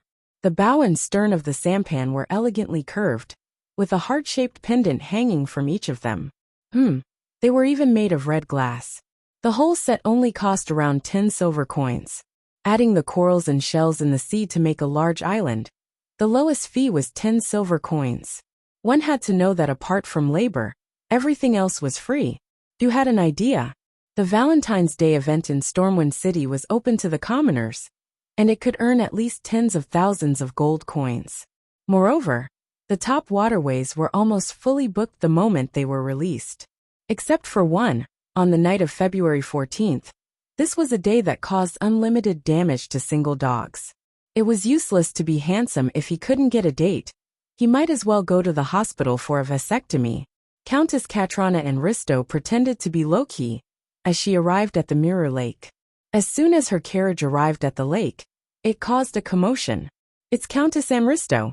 I heard that she will soon be promoted to a marquis by His Majesty. Ah, she's so beautiful. Oh my God. Who is she going on a date with? Our Stormwind City's rare beauty is finally going to fall. Who is it? Who is it?" However, the person who appeared in front of Countess Enristo made the nobles beat their chests and stomp their feet. It was an old butler with braided silver hair, a well-groomed appearance, and a black tuxedo. Everyone recognized him as the Marcus family's butler Makarov. He, who used to be the head of a small mercenary group, had already served the Marcus family for 20 years. His mercenary temperament had already faded, and was replaced by a dignified etiquette that countless veteran aristocrats had no choice but to approve of, as well as a graceful bearing that surpassed many lesser aristocrats. He gently invited the Countess down, and slowly led the Countess to the side, which was also the largest pier. When the Countess' figure disappeared behind the wooden wall outside the dock, countless male nobles' hearts broke. Another peerless beauty was about to fall? No. Just as the elders in the family had said, Countess Enristo was here to negotiate. On the small dock, Katrana looked at the empty love boat and frowned. There was nothing wrong with this special crystal boat. Under the inlaid silver crystal pieces, the entire boat was like a work of art, appearing extremely beautiful. The swan head and the neck of the ship's bow could easily arouse the maiden heart of any woman. However, the protagonist was not here. Since she was here for a date, she could not bring her staff like she did on other occasions. Today, in her right hand was a folding fan embellished with black velvet. On the surface, Countess Enristo was still a powerful radiant moon mage. The Countess opened the folding fan, fanned herself, and asked unhappily, "Where is your master? Making a lady wait is not what a gentleman should do." "I'm here." Accompanied by a slight magical wave, Duque's entire body appeared out of nowhere, and appeared behind the Countess. When he spoke, he inadvertently breathed out hot air, and it just so happened to be on the Countess' slender white neck. This terrible touch gave the Black Dragon Princess goosebumps. For a moment, Onyxia wanted to turn around and give someone a deep breath. What a surprise! The princess, who still had the appearance of a countess, turned around elegantly, and then revealed a a horrifying smile that could be classified as a fake smile. Would Duque, who had seen countless women, and played the game of infernal affairs with the twins of Erida, be afraid of this? Would the Black Dragon Princess dare to show her draconic aura now? If it was an ordinary mortal, they would not even dare to move when faced with such an oppressive smile. You want to ask Duque if he dared to move? If he dared to move? Of course he dared to move. What kind of person was Dooku without integrity? He knew that the Black Dragon Princess was in a bad mood, but he still went forward and stretched his claws towards the waist and thighs of the Black Dragon Princess. There were 3 choices in front of the princess. One was to fall out with Duke and leave angrily, without knowing what kind of price he was going to propose. The second was to submit, but she was in a bad mood, so how could she choose this? So she chose the third. She immediately cast a spell to resist. The white light of frost magic suddenly lit up on her graceful female body. Who knew that Duke's moral integrity would be so low as to use counterspell immediately? I've seen shamelessness, but I've never seen such shamelessness. The Black Dragon Princess, disguised Radiant Moon Magic Circuit, was obviously not a match for the Breaking Dawn level Duke.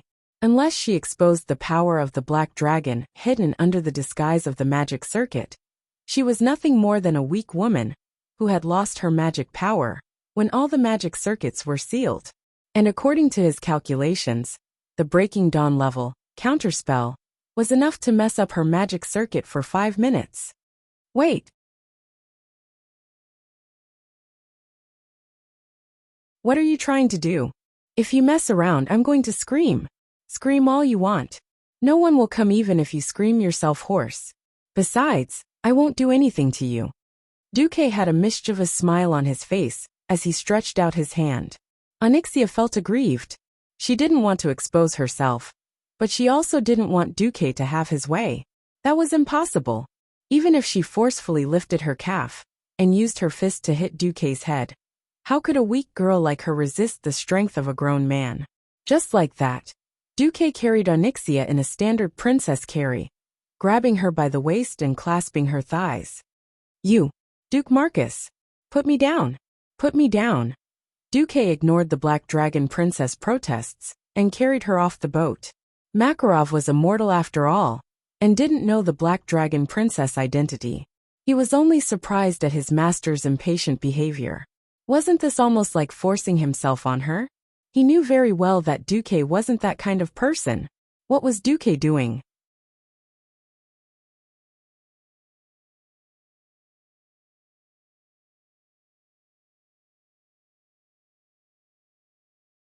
Chapter 11:15. But no matter what, Makarov had to be on the same side as Duke. Suppressing his doubts, he held onto the bow of the boat and allowed Duke to board. Yet, his behavior had evoked another thought in the Princess of the Black Dragon. That Duke was doing this on purpose. Then the question was, why would Duke do this to her? In the next second, the Princess of the Black Dragon thought she understood everything.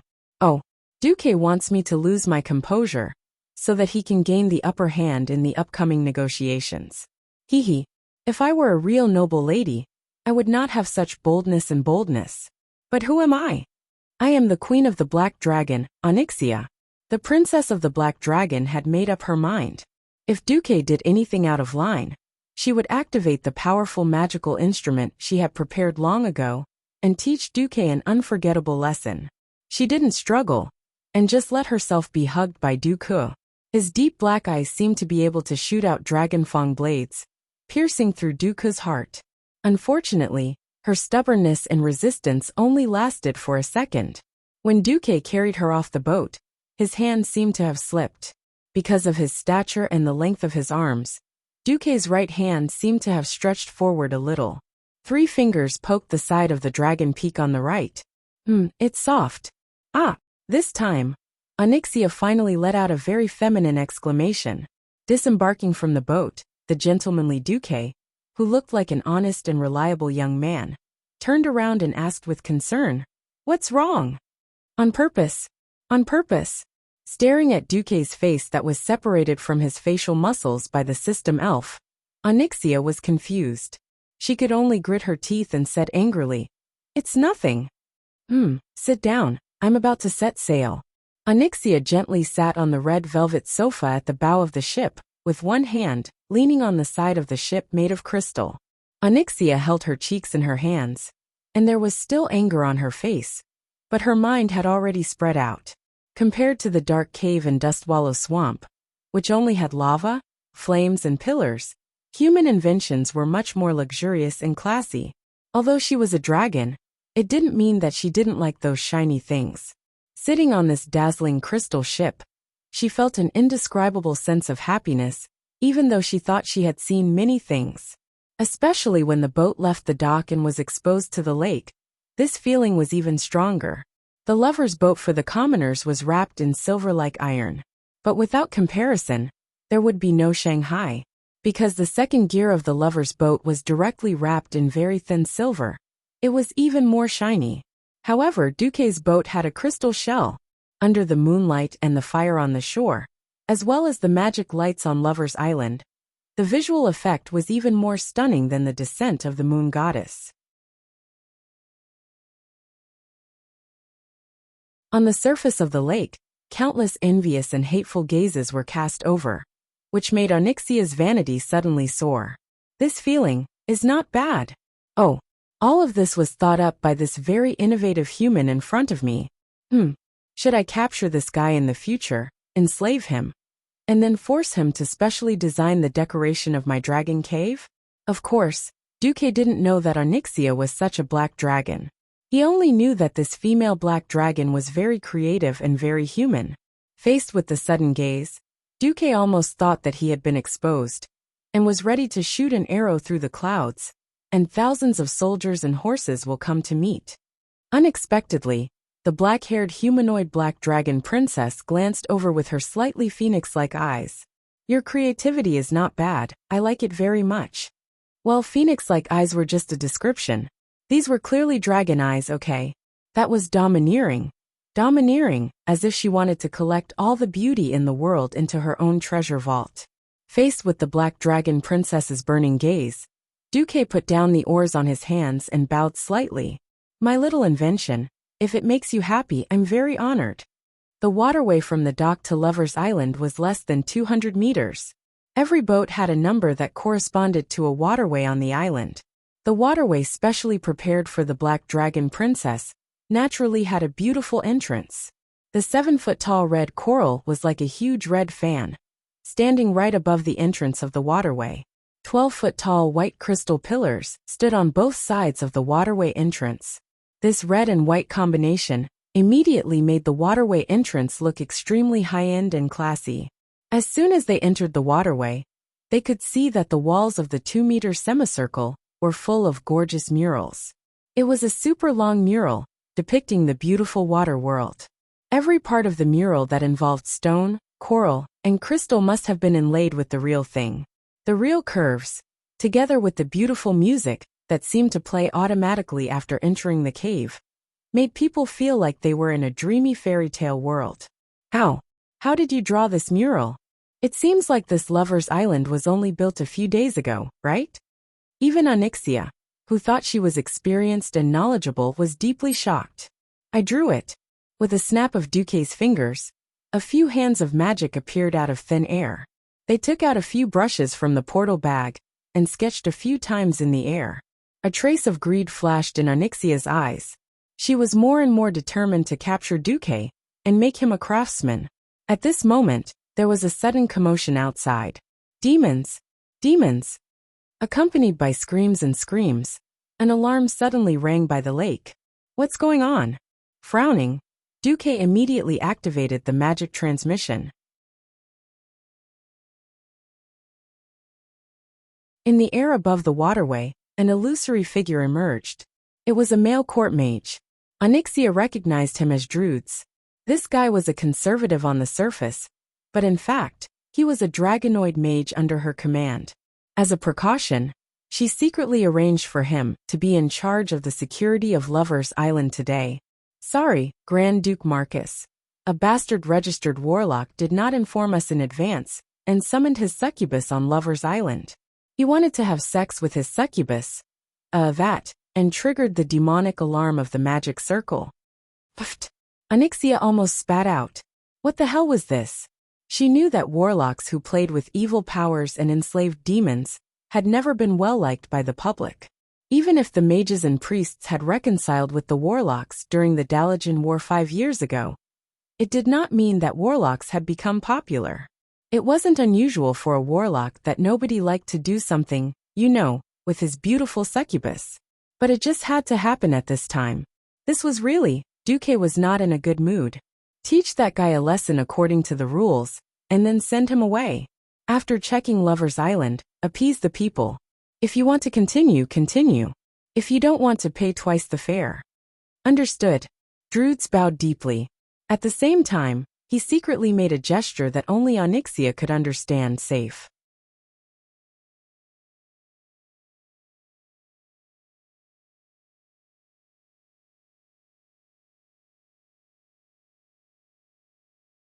Chapter 11:16. Safety awareness. This was a must. Onyxia would never forget how her father had died. Although she hated her father and her own birth, after all, it was her father who raped her mother Sinestra, that gave birth to her and Nefarian. This was because her mother was the strongest, and did not die even after soaking in acid. However, she had to admit that Nesario, as a dragon, was definitely worthy of the title of a powerhouse. If it wasn't for this cunning human in front of her ruthlessly plotting against Nesario, allowing the 4 dragon kings to turn the tables and kill her father, it would probably still be the situation where the black dragons dominated the 5 major dragon clans. The death of Nesario, who she almost regarded as an enemy, also gave her a rare freedom. She could no longer be bullied by her father, and be forced to do this, and that like a slave. Of course, this did not mean that she had to be grateful to Duque. The enemy of my enemy is my friend. This was only based on the fact that the enemy still existed. If the common enemy was gone, what about the relationship? Of course it was her, the great black dragon queen, who had the final say. Gently waving her fan, Onyxia even had the time to look around. This was a very shallow waterway. The water was probably only knee-deep, but the surrounding decorations were really beautiful.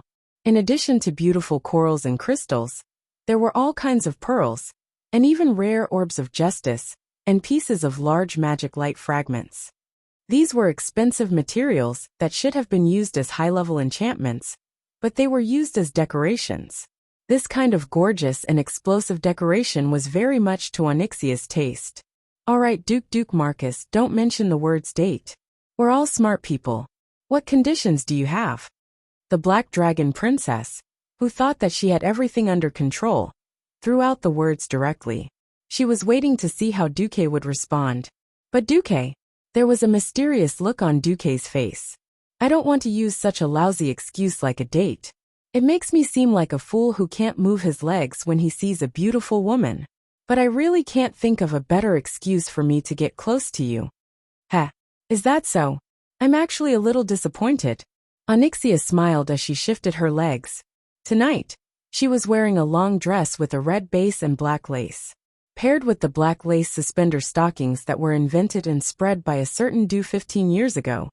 She was as sexy as she could be. It was hard to tell when she was wearing formal clothes, but Onyxia was obviously the kind of perfect body that showed off her thinness and flesh. When she deliberately leaned against the red chair on the boat and crossed her legs, that absolute territory, that Dragon Valley, really stimulated Duque. Of course, Duque knew that she was deliberately showing off her femininity. Unfortunately, when he thought of her sharp fangs, and how she could casually skewer him with just one of her dragon fingers, Duque shuddered. The beauty in front of him suddenly became dull and tasteless to him. Alright, what are the conditions? Onyxia was a little disappointed that her great seduction technique didn't seem to be good enough. But it was just a little. The condition is, do you know what fear is? Suddenly, without any warning, a vivid image appeared in Onyxia's mind. The world was chaotic. She struggled hard to break through this suffocating world. How long did she knock? She forgot. Anyway, when she finally succeeded in breaking the damn eggshell, the scarred black behemoth that appeared in front of her made Onyxia fall into the deepest shock. It was a terrifying exotic beast that was pitch black in color. On its jagged skin layer that resembled a lizard's, there was a pair of pale-colored, metallic horns that alternated between gray and white. On the bat-like black wings supported by bone, almost every key part had a huge, spiky horn, sharp and hard, full of violent beauty. What made her feel even more horrified was that the behemoth in front of her was covered with scars. On the shoulders, chest, abdomen, between the crisscross huge scratches, there were also traces of bone-deep corrosion. Those scars seemed to be from a long time ago. But even after such a long time, she could still feel the horror at that time. How could the behemoth in front of her survive such heavy injuries? Its thick and powerful tail with several spikes scratched the rugged reddish-black rock layer, making a sharp sound. It was coldly looking at her as she crawled out of the eggshell. The gaze wasn't just judging. It was clear to the point of almost materializing hatred and disgust. Onyxia shuddered, but when she raised her head, a familiar, intimate, and terrifying feeling of absurdity welled up in her heart, causing her to shout out the first sentence in her life. No, it wasn't a sentence, it was a name. Xylo. Translated into the common language, it was Sinestra. That was her mother's name. The behemoth. No, her mother. Sinestra shuddered. Then, she felt an even deeper disgust. She opened her huge mouth and let out a sulphurous breath, and the disgust in her vertical pupils deepened. Damn it, I only had 2 eggs with that bastard, and they're both true dragons with inheritance. The descendants of 2 colossal dragons were not necessarily true colossal dragons. Only the descendants who inherited their parents' wisdom could grow into dragons like their parents. Many times, there would be all kinds of mutations, such as the eggs hatched being dragon men, half-dragon men, or even dragon beasts that pure-blooded dragons looked down upon. These inferior creatures were destined to have a low status in the dragon race. But from the sound of it, Sinestra would have preferred to give birth to such scum. Soon, Onyxia understood how her father forced her mother to give birth to her and her brother. It was a tragic childhood, a past that she couldn't bear to look back on. But why would she think of this now? Suddenly, a sharp pain interrupted her memories. By the time she regained her senses, a glittering divine artifact longsword had already pierced through her chest from behind. She immediately realized who had done it. Duke Marcus. Her deafening roar made the entire Lovers' Island tremble. The sound waves were so astonishing that even the people far away at the edge of the Mirror Lake could clearly hear it. The conservative nobles were dumbfounded. That's Countess Emristo's voice. How could it be so terrifying? Yes, terrifying, angry, violent, with endless murderous intent. Onyxia finally realized that she had fallen into a trap. Just like how Duque saw through her father's transformation spell, he saw through her now. The next moment, more than 100 portals suddenly opened around Lover's Island, and more than 10 powerful auras appeared.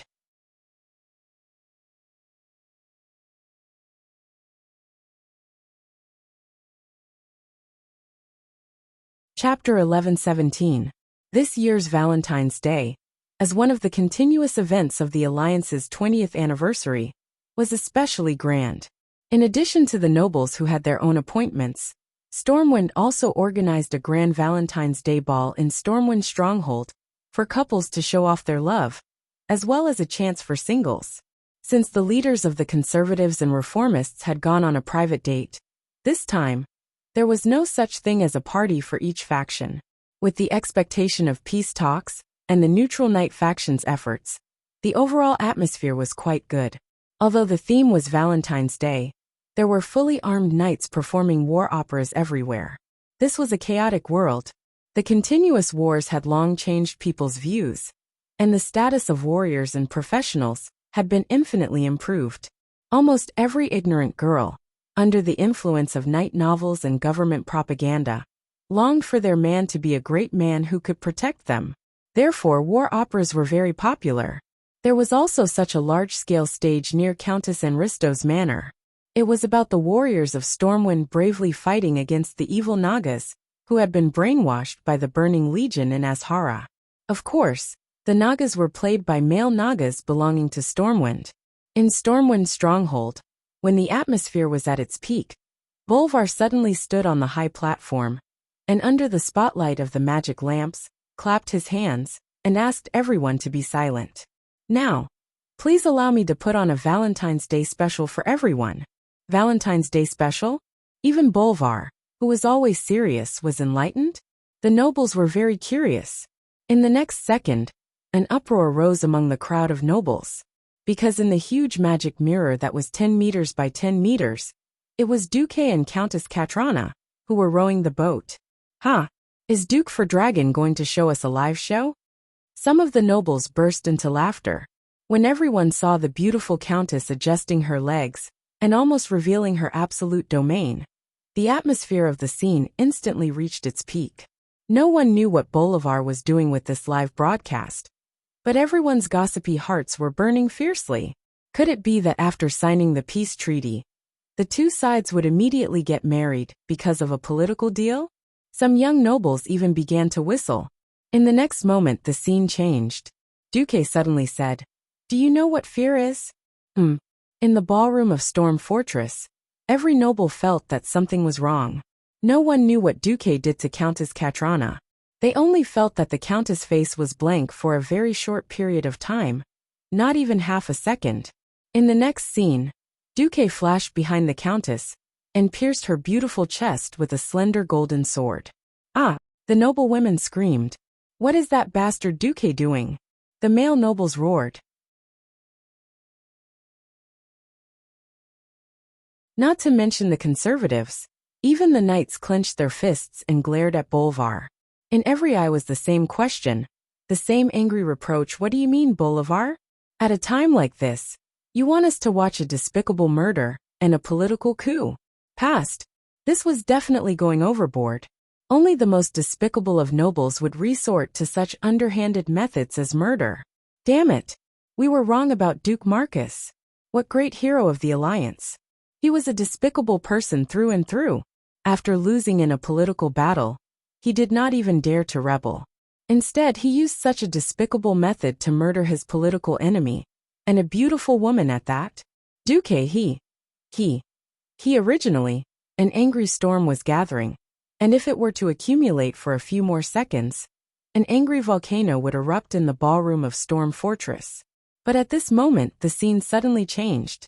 Countess Katrana Enristo, who was incomparably beautiful in the eyes of countless people, actually began to transform in the next moment. That beautiful face suddenly turned into a terrifying black lizard's face that was full of horny bumps. That pair of beautiful, smooth arms that always maintained a graceful arc suddenly turned into giant claws that were terrifyingly strong. Behind that seductive backless dress, a pair of huge bat wings that seemed to be able to burst open a cave had appeared out of nowhere. Duke Marcus. That was the roar of an injured giant beast.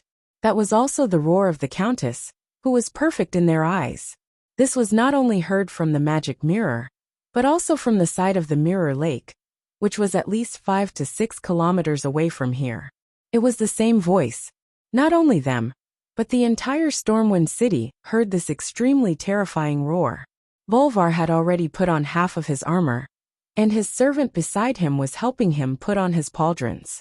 He slammed a heavy two-handed sword into the ground and shouted, "Everyone listen up! Onyxia, the princess of the Black Dragon, has disguised herself as Countess Katrana Enristo and infiltrated the kingdom with the intention of subverting Stormwind, and even the entire alliance. The great regent Duke Marcus has led various strong men to besiege her. All subjects loyal to Stormwind, loyal to His Majesty Rin, listen up.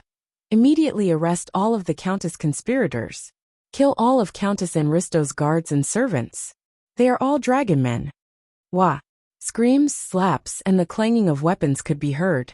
This was no longer the peaceful era of 20 years ago. Even if it was a large ball, at least the swords of the knights would be placed on the sword rack at the edge of the ball. With Bolivar's command, even the knights who had not received the slightest news immediately turned around and rushed to the sword rack to retrieve their weapons.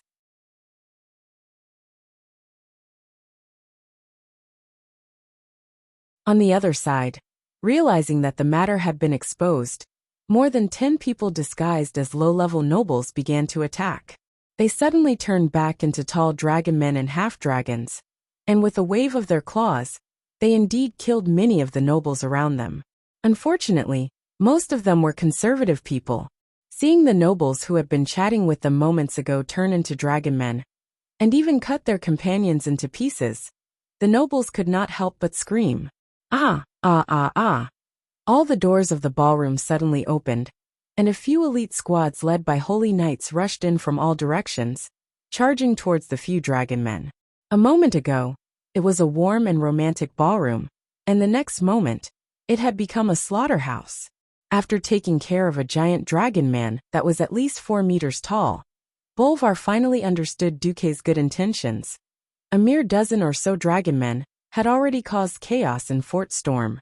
If Onyxia, who was in charge, was still here, Fort Storm would probably have to be rebuilt again. And who knew how many people would die?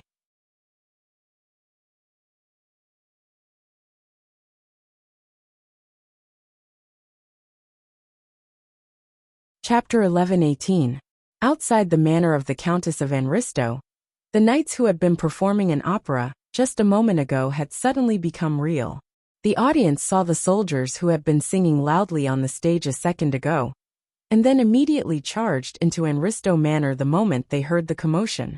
They were all dumbfounded, although a civil official immediately ran out to announce the Countess' crimes. The crowd only dispersed in shock after a series of inhuman roars and sounds of battle. Kill! Leave no one alive in the manor! Don't hold back! Even if it looks like a young girl, it could be a dragon. Surrender is only allowed under the premise of absolute safety, and use the enchanted longsword Dragonslayer to test its true form. Reginald Windsor did not know that in the original history, the day he exposed Onyxia's plot would be the day of his death. He would be killed by the Black Dragon Princess, and even Bolvar would not be able to save him. History had changed once again. Behind him, there was an endless stream of elite infantry, elite professionals, and half of the mechanized Dwarven division. However, no matter how perfect Duque and Bolvar's ambush plan was, there were still mistakes. Many Draconians and Draconians had already washed away their Countess status and turned into ordinary humans to hide in various parts of Stormwind City. The officials had already opened the broadcast to announce this matter. Unfortunately, in order to keep it a secret, it was impossible to inform the patrols. When the Draconians and Draconians who looked no different from ordinary humans suddenly transformed and attacked, there were still many casualties in many places.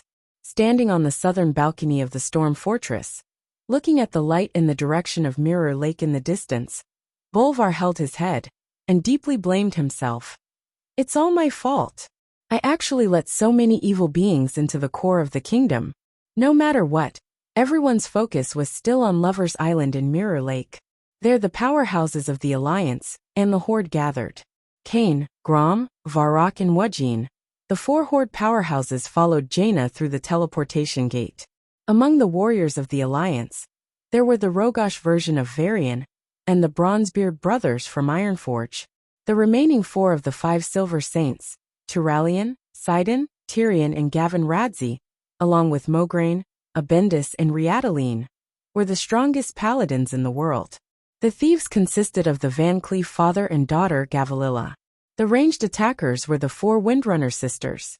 The mages were Duque Jaina, Ronan Alicia, Solarian, Gina Goldsword and Master Craftsman Jerban. There were no warlocks, and the priests were Tyrande Benedicta, Sally Matwin and Kalia. The druid is Brawl.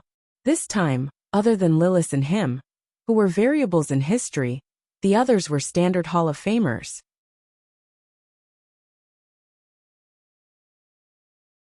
Duque had spent a lot of effort to form a 30-man team from the Hall of Fame, not just to beat Onyxia away. He wanted to capture Onyxia. No matter how bad it was, he wanted to get rid of her. Of course, they had to capture him to save William. However, if they couldn't capture him, and the goddess of fate wasn't on their side, they would have to kill him if the historical event of the 2 Williams merging into one didn't happen. Duque wouldn't let Onyxia go back to her lair no matter what. Her lair was in the Dustwallow Swamp, which could threaten Theramore and directly affect the wood and mineral trade between the Alliance and the Horde. This was why the Horde was willing to send the 4 beasts to help after Duque explained the situation to Thrall. Of course, Grom was very happy to finally have a chance to return the favor. After all, Duque had said that if he helped out, the favor between him and Grom would be cancelled. In addition, Kudrin Wildhammer had also pulled 2,000 Griffin Knights, and 3 Dalajan high-grade mage teams to set up a magic formation outside the perimeter to hold the line. It wasn't an exaggeration to say that this was an inescapable trap. Hearing the terrifying dragon roar on Lover's Island, Gavin Rad whistled. Why does the black dragon always like to run into the Alliance? The old one is dead, and the young one is here to deliver food? Why don't you think about the horde? Woken rolled his eyes at Gavin Rad. Gavin Rad, don't be careless. Theon rolled his eyes at Gavin Rad. Yes, yes, yes. Gavin Rad promised. In fact, only Theon, who was also one of the 5 Silver Saints and was older, could suppress him. After all, his status was there. However, he didn't stop talking. Speaking of which, Boss Duque personally set up an ambush. There's no one who can escape on their own, right? And Arthas. Mograine clenched the Ashbringer in his hand. Eat the bread one bite at a time. Alessandro. Abendis laughed. Focus on what's in front of you. Everyone, the time is ripe. Duque will lead us on an expedition to Northrend. The one who spoke was Queen Kalia. Although the powerhouses of Rotterdam didn't want to see their queen go to the front lines, Kalia's words. Are you looking down on Sylvanas, Jaina, and Alicia? Choked them to death. They all knew about the relationship between their queen and Duque. They could only lament that the women of the Duque family were all arrogant and leading them astray. Speaking of which, Kalia wasn't weak. Just based on the power of holy light, she was definitely at the level of a regional bishop. They could only let her participate in the battle. At this time, under the spells of the mages on the periphery, the not-too-big mirror lake began to freeze. Relying on the spiked shoes that had been prepared in advance, every powerhouse could easily stand on the ice. Duque's figure appeared. I've injured her, but it's not enough. Everyone prepare for the second stage. As soon as Duque's voice fell, an even more furious roar of the giant dragon sounded. A ball of flames that seemed to have come from a fiery purgatory suddenly spewed out from every channel. Even though the powerhouses had already maintained a safe distance, they were still a little speechless. The artificial outer shell of Lover's Island exploded under the dragon's breath, but there were no splashes of debris. Instead, all the crystals and corals that were blown into the air showed a strange stagnation. Ha! Duque waved his hands, and his entire body shone with arcane light. He and Ronan cast a spell together, clearing away the stagnant debris in the air, revealing the true appearance of the things hidden in the outer shell of Lover's Island.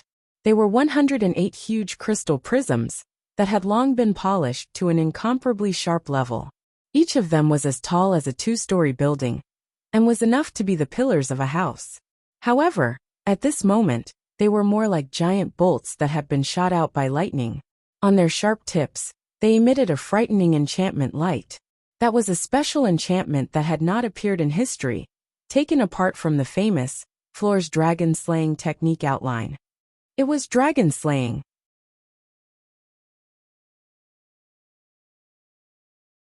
Chapter 11:19. At the mention of Feeler's dragon-slaying technique, perhaps many veteran players would smile knowingly as they reminisced about it. Back in the day, many poor hunters relied on this thing to make a fortune, turning from a poor wretch into a rich tycoon overnight. It was all because they obtained this book from the Mallet of Misfortune.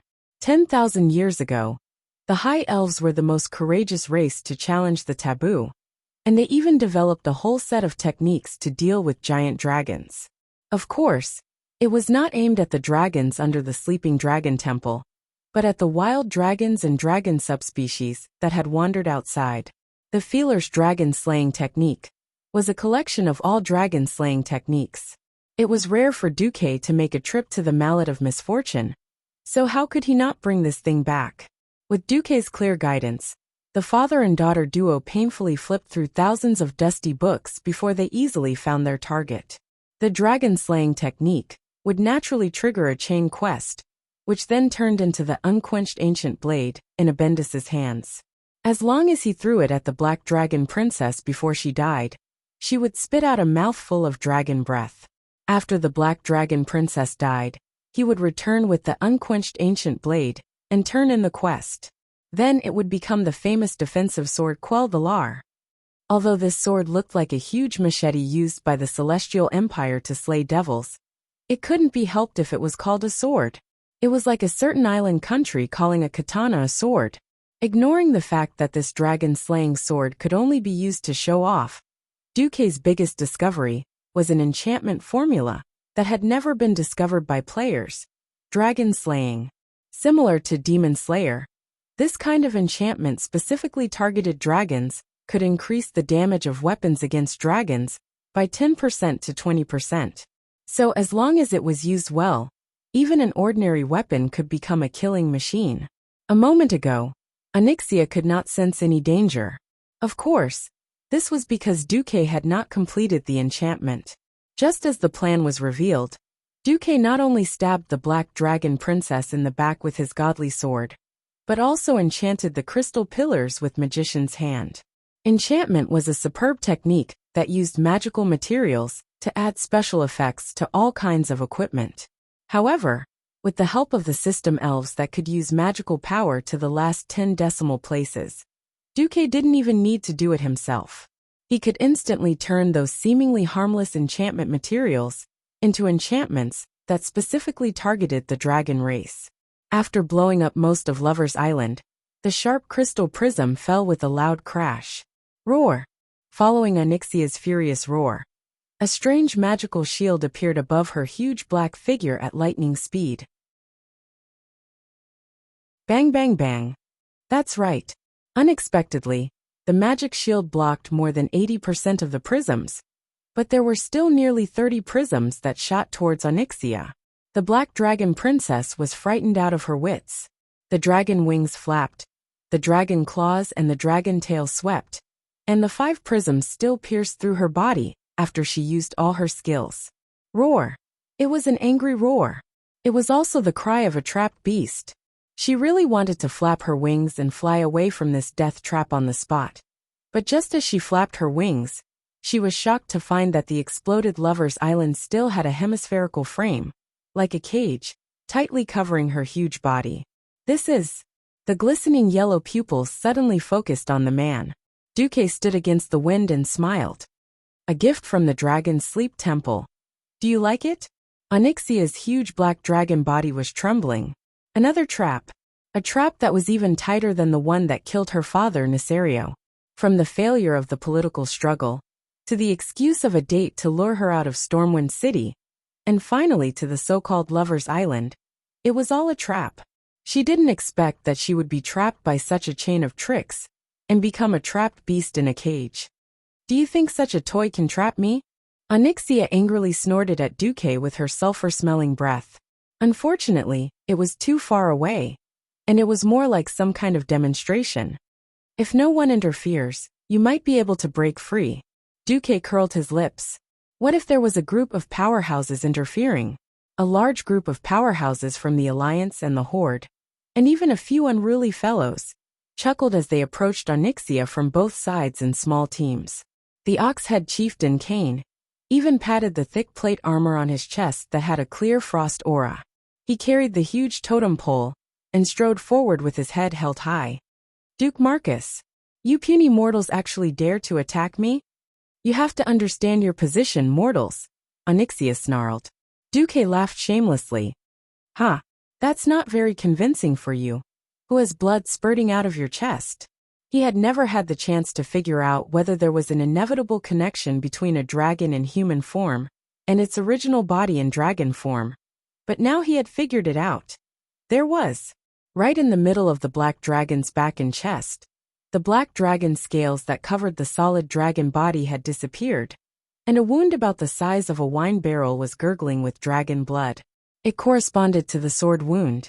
Did that mean that a dragon in human form was easy to kill? The answer was of course no. When Duque ambushed her, he clearly felt the rebound from his hand. If Onyxia hadn't been hit by his mind blast, and he was using a divine artifact, it wouldn't have been so easy to pierce through her body. Obviously, even in human form, Onyxia's defense was still at the level of a dragon. If he made a mistake, even if he used an epic-ranked axe to chop at her seemingly delicate neck in human form, the axe would still be bounced off. But so far, everything was going smoothly. Bastard, Onyxia suddenly broke free from the crystal prism that pierced through her dragon wings and suddenly pounced at Duque, opening her dragon mouth that was full of fangs. Yo, are you going to tell us that you usually have to leave your nest to find food? Duque mocked. In all honesty, Onyxia really wanted to say that, but Duque actually interrupted her. She became even angrier. Unknowingly, her momentum became fiercer. Who knew that in the next moment, Duque would disappear in front of her just like that? When she realized that it was actually Duque's illusion, a huge tauren had already come up to her. Come on, little lizard. Let your big brother ox play with you. The thick totem pole, which was as tall as a building, swept over unreasonably. The old ox in history was not as awesome as he was now, because of a certain someone Cain, who accidentally participated in the Battle of Mount Hygel in advance and split the spoils, was covered in gorgeous equipment. For him, the almost doubled strength value was like adding wings to a tiger. As the pillar went down, Onyxia felt as if she had returned to her childhood. That time, she was so funny that she bumped into a mountain. Just like the last time, 2 of her dragon teeth were broken. You're tuning in to the Li Mei's Sword of Destiny YouTube channel. We're so grateful for your support, and don't forget to subscribe to join us on this incredible journey through captivating stories. Your generosity through donations truly makes a world of difference, as it's the primary source of revenue that allows me to expand and enhance this channel for you. Thank you from the bottom of my heart for being a part of this adventure.